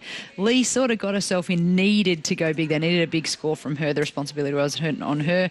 The silver lining for me for the Renegades was Courtney Webb. I thought she was fantastic in the way she approached her chase. If only she had a power hitter with her, it would have been fantastic. And then in regards to the Hurricanes, credit to them with the ball. What a great start. Belinda Vakawira, 2 wickets. Hayley Matthews, her 2 wickets. They immediately turned their 144 into like a 160 score, and that was a fantastic way to start for them. Yeah, I completely agree with you, Wally, there. I think the Hurricanes have had 2 good matches, albeit they didn't win against the Sixers and the Thunder, but they've continued that form here against the Renegades, and I think they had really good plans against the Renegades, and you just think, Sophie Molyneux just didn't perform as well as probably what the Renegades would have liked, but you could tell that they had really good plans against her, and the Aussie stars, Belinda Vakawira and Nick Carey, did a really great job here, and Hayley Matthews, she was a standout for me. I don't think she bowled one delivery at the same pace for the whole 4 overs, and that's really hard to bat against. So well done to the Hurricanes and well deserved. The call of the card then for the run chase looks like this. The Renegades, it was a slow start, wasn't it? Leeson, a second ball duck, bowled by Vakawira with the second last ball of the first over, 1 for 1. Score was 27 when Molyneux went for 11 off 12. Court Smith bowled Matthews in the 6th over, 3 for 58. Satterthwaite went for 30. It's one of her better starts in this WBBL campaign, if not her best score, I think, of this campaign so far. Court Kershaw bowled Carey in the 11th. Bit of a partnership then with Lee and Webb. In fact, we're going to come back to that if we can, because you've got someone down there with you, Robin. Yes, I have. Belinda Vakariwa is with me. Well played. Good game, close game, and a very important win. Yeah, definitely. What was the key to it, do you think? Well, I think the batters got us off to a good start there. Priesty held a nerve, scoring off, she put away the bad balls and really set the tone, and then everyone kind of pulled in at the end there with the ball and just, we held our nerve under pressure. Given how tight it was, how important do you think that start was to get away at such a good pace? Yeah, definitely. I mean, Priesty can hit a hard ball, and I guess we were all buzzing on the sideline over there while she was having a go, and she did that the other day, so it was good that she could back it up, and it definitely set the tone for us to go into the field with. I wonder if that was, in the end, was the difference between the two sides, the start you got away with. I mean, they're a class act. I think when we got Lizelle Lee out, because we know she can really take the game deep and score some big runs there, so I think that was a big turning point for us when we took the wicket of her. And you bowled well as a side as well and kept it nicely under control pretty much throughout. Yeah, definitely. I think we were watching the run rate the whole time, and I think that was just our biggest drive to try and keep that above 10 and over, which was what we did for the most back end there. But, they were a classy side and they've got some good players in there that could really take the game away from us. But fortunately for us, we held our nerve today. In a game that was so important, how difficult is it for you as a player, particularly as a bowler towards the end, to keep your head and, make sure everything happens as it should? Yeah, no, definitely. I mean, I think Nick and I bowled in quite a good partnership at the end there, which was really important. It's stressful times, especially when they can really, a boundary changes everything. So it was just, we came off today. Good fun watching. Thanks for your time, Belinda. Thank you. Thanks. Robin Chipperfield down there with Belinda Vakariwa. Thank you very much, Robin, for your efforts with the interview and throughout the evening here on Grandstand Cricket as well. So that little partnership there with Lizelle Lee and Courtney Webb. Lee went for 38 in the 17th over. Again, she was a victim of Hayley Matthews, her second wicket. Courtney Webb, 32, when the score was 5 for 129. It was sort of too late by that stage. That was the very last over of the match. They finished up 5 for 134 with Josie Dooley on 19 and Erin Fazakali on 1. The bowling figures, the girl we just heard from, Belinda Vakariwa, 4 overs, 2 for 20. Hayley Matthews, 4 overs, 2 for 19. Sasha Maloney, 1 over, which yielded just the, 11 runs, so it was a bit expensive from her. Brooke Hepburn, 3 overs, none for 27. Nicola Carey, 4 overs, 1 for 24. Amy Smith, 3 overs, none for 28. And Chloe Tryon with just the 1 over, which went for 5 runs. So the Hurricanes then, who were 6th coming into this match, I think that may put them for the time being above the Scorchers. The Scorchers have the Sydney Sixers here tomorrow at this ground here at Blacktown, and also tomorrow evening the Brisbane Heat will take on the Sydney Thunder. We'll have that first match covered for you on Grandstand Cricket for those around Australia on ABC Sport Digital and the ABC Listen app. The Scorchers and the Sydney Sixers from 2:30 local time here in Sydney. So looking very much forward to that. Thank you very much, as always, Michelle Gosco and Jenny Wallace. Thank you, Brett. Look forward to seeing you next time. Absolutely. Thanks to Robin Chipperfield, as I mentioned, to Nathan Turnbull, our man of sound, and to Aaron Bryans back in the studio. Thanks to you, most importantly, for your company as WBBL 6 continues. That is all from us tonight here at Blacktown.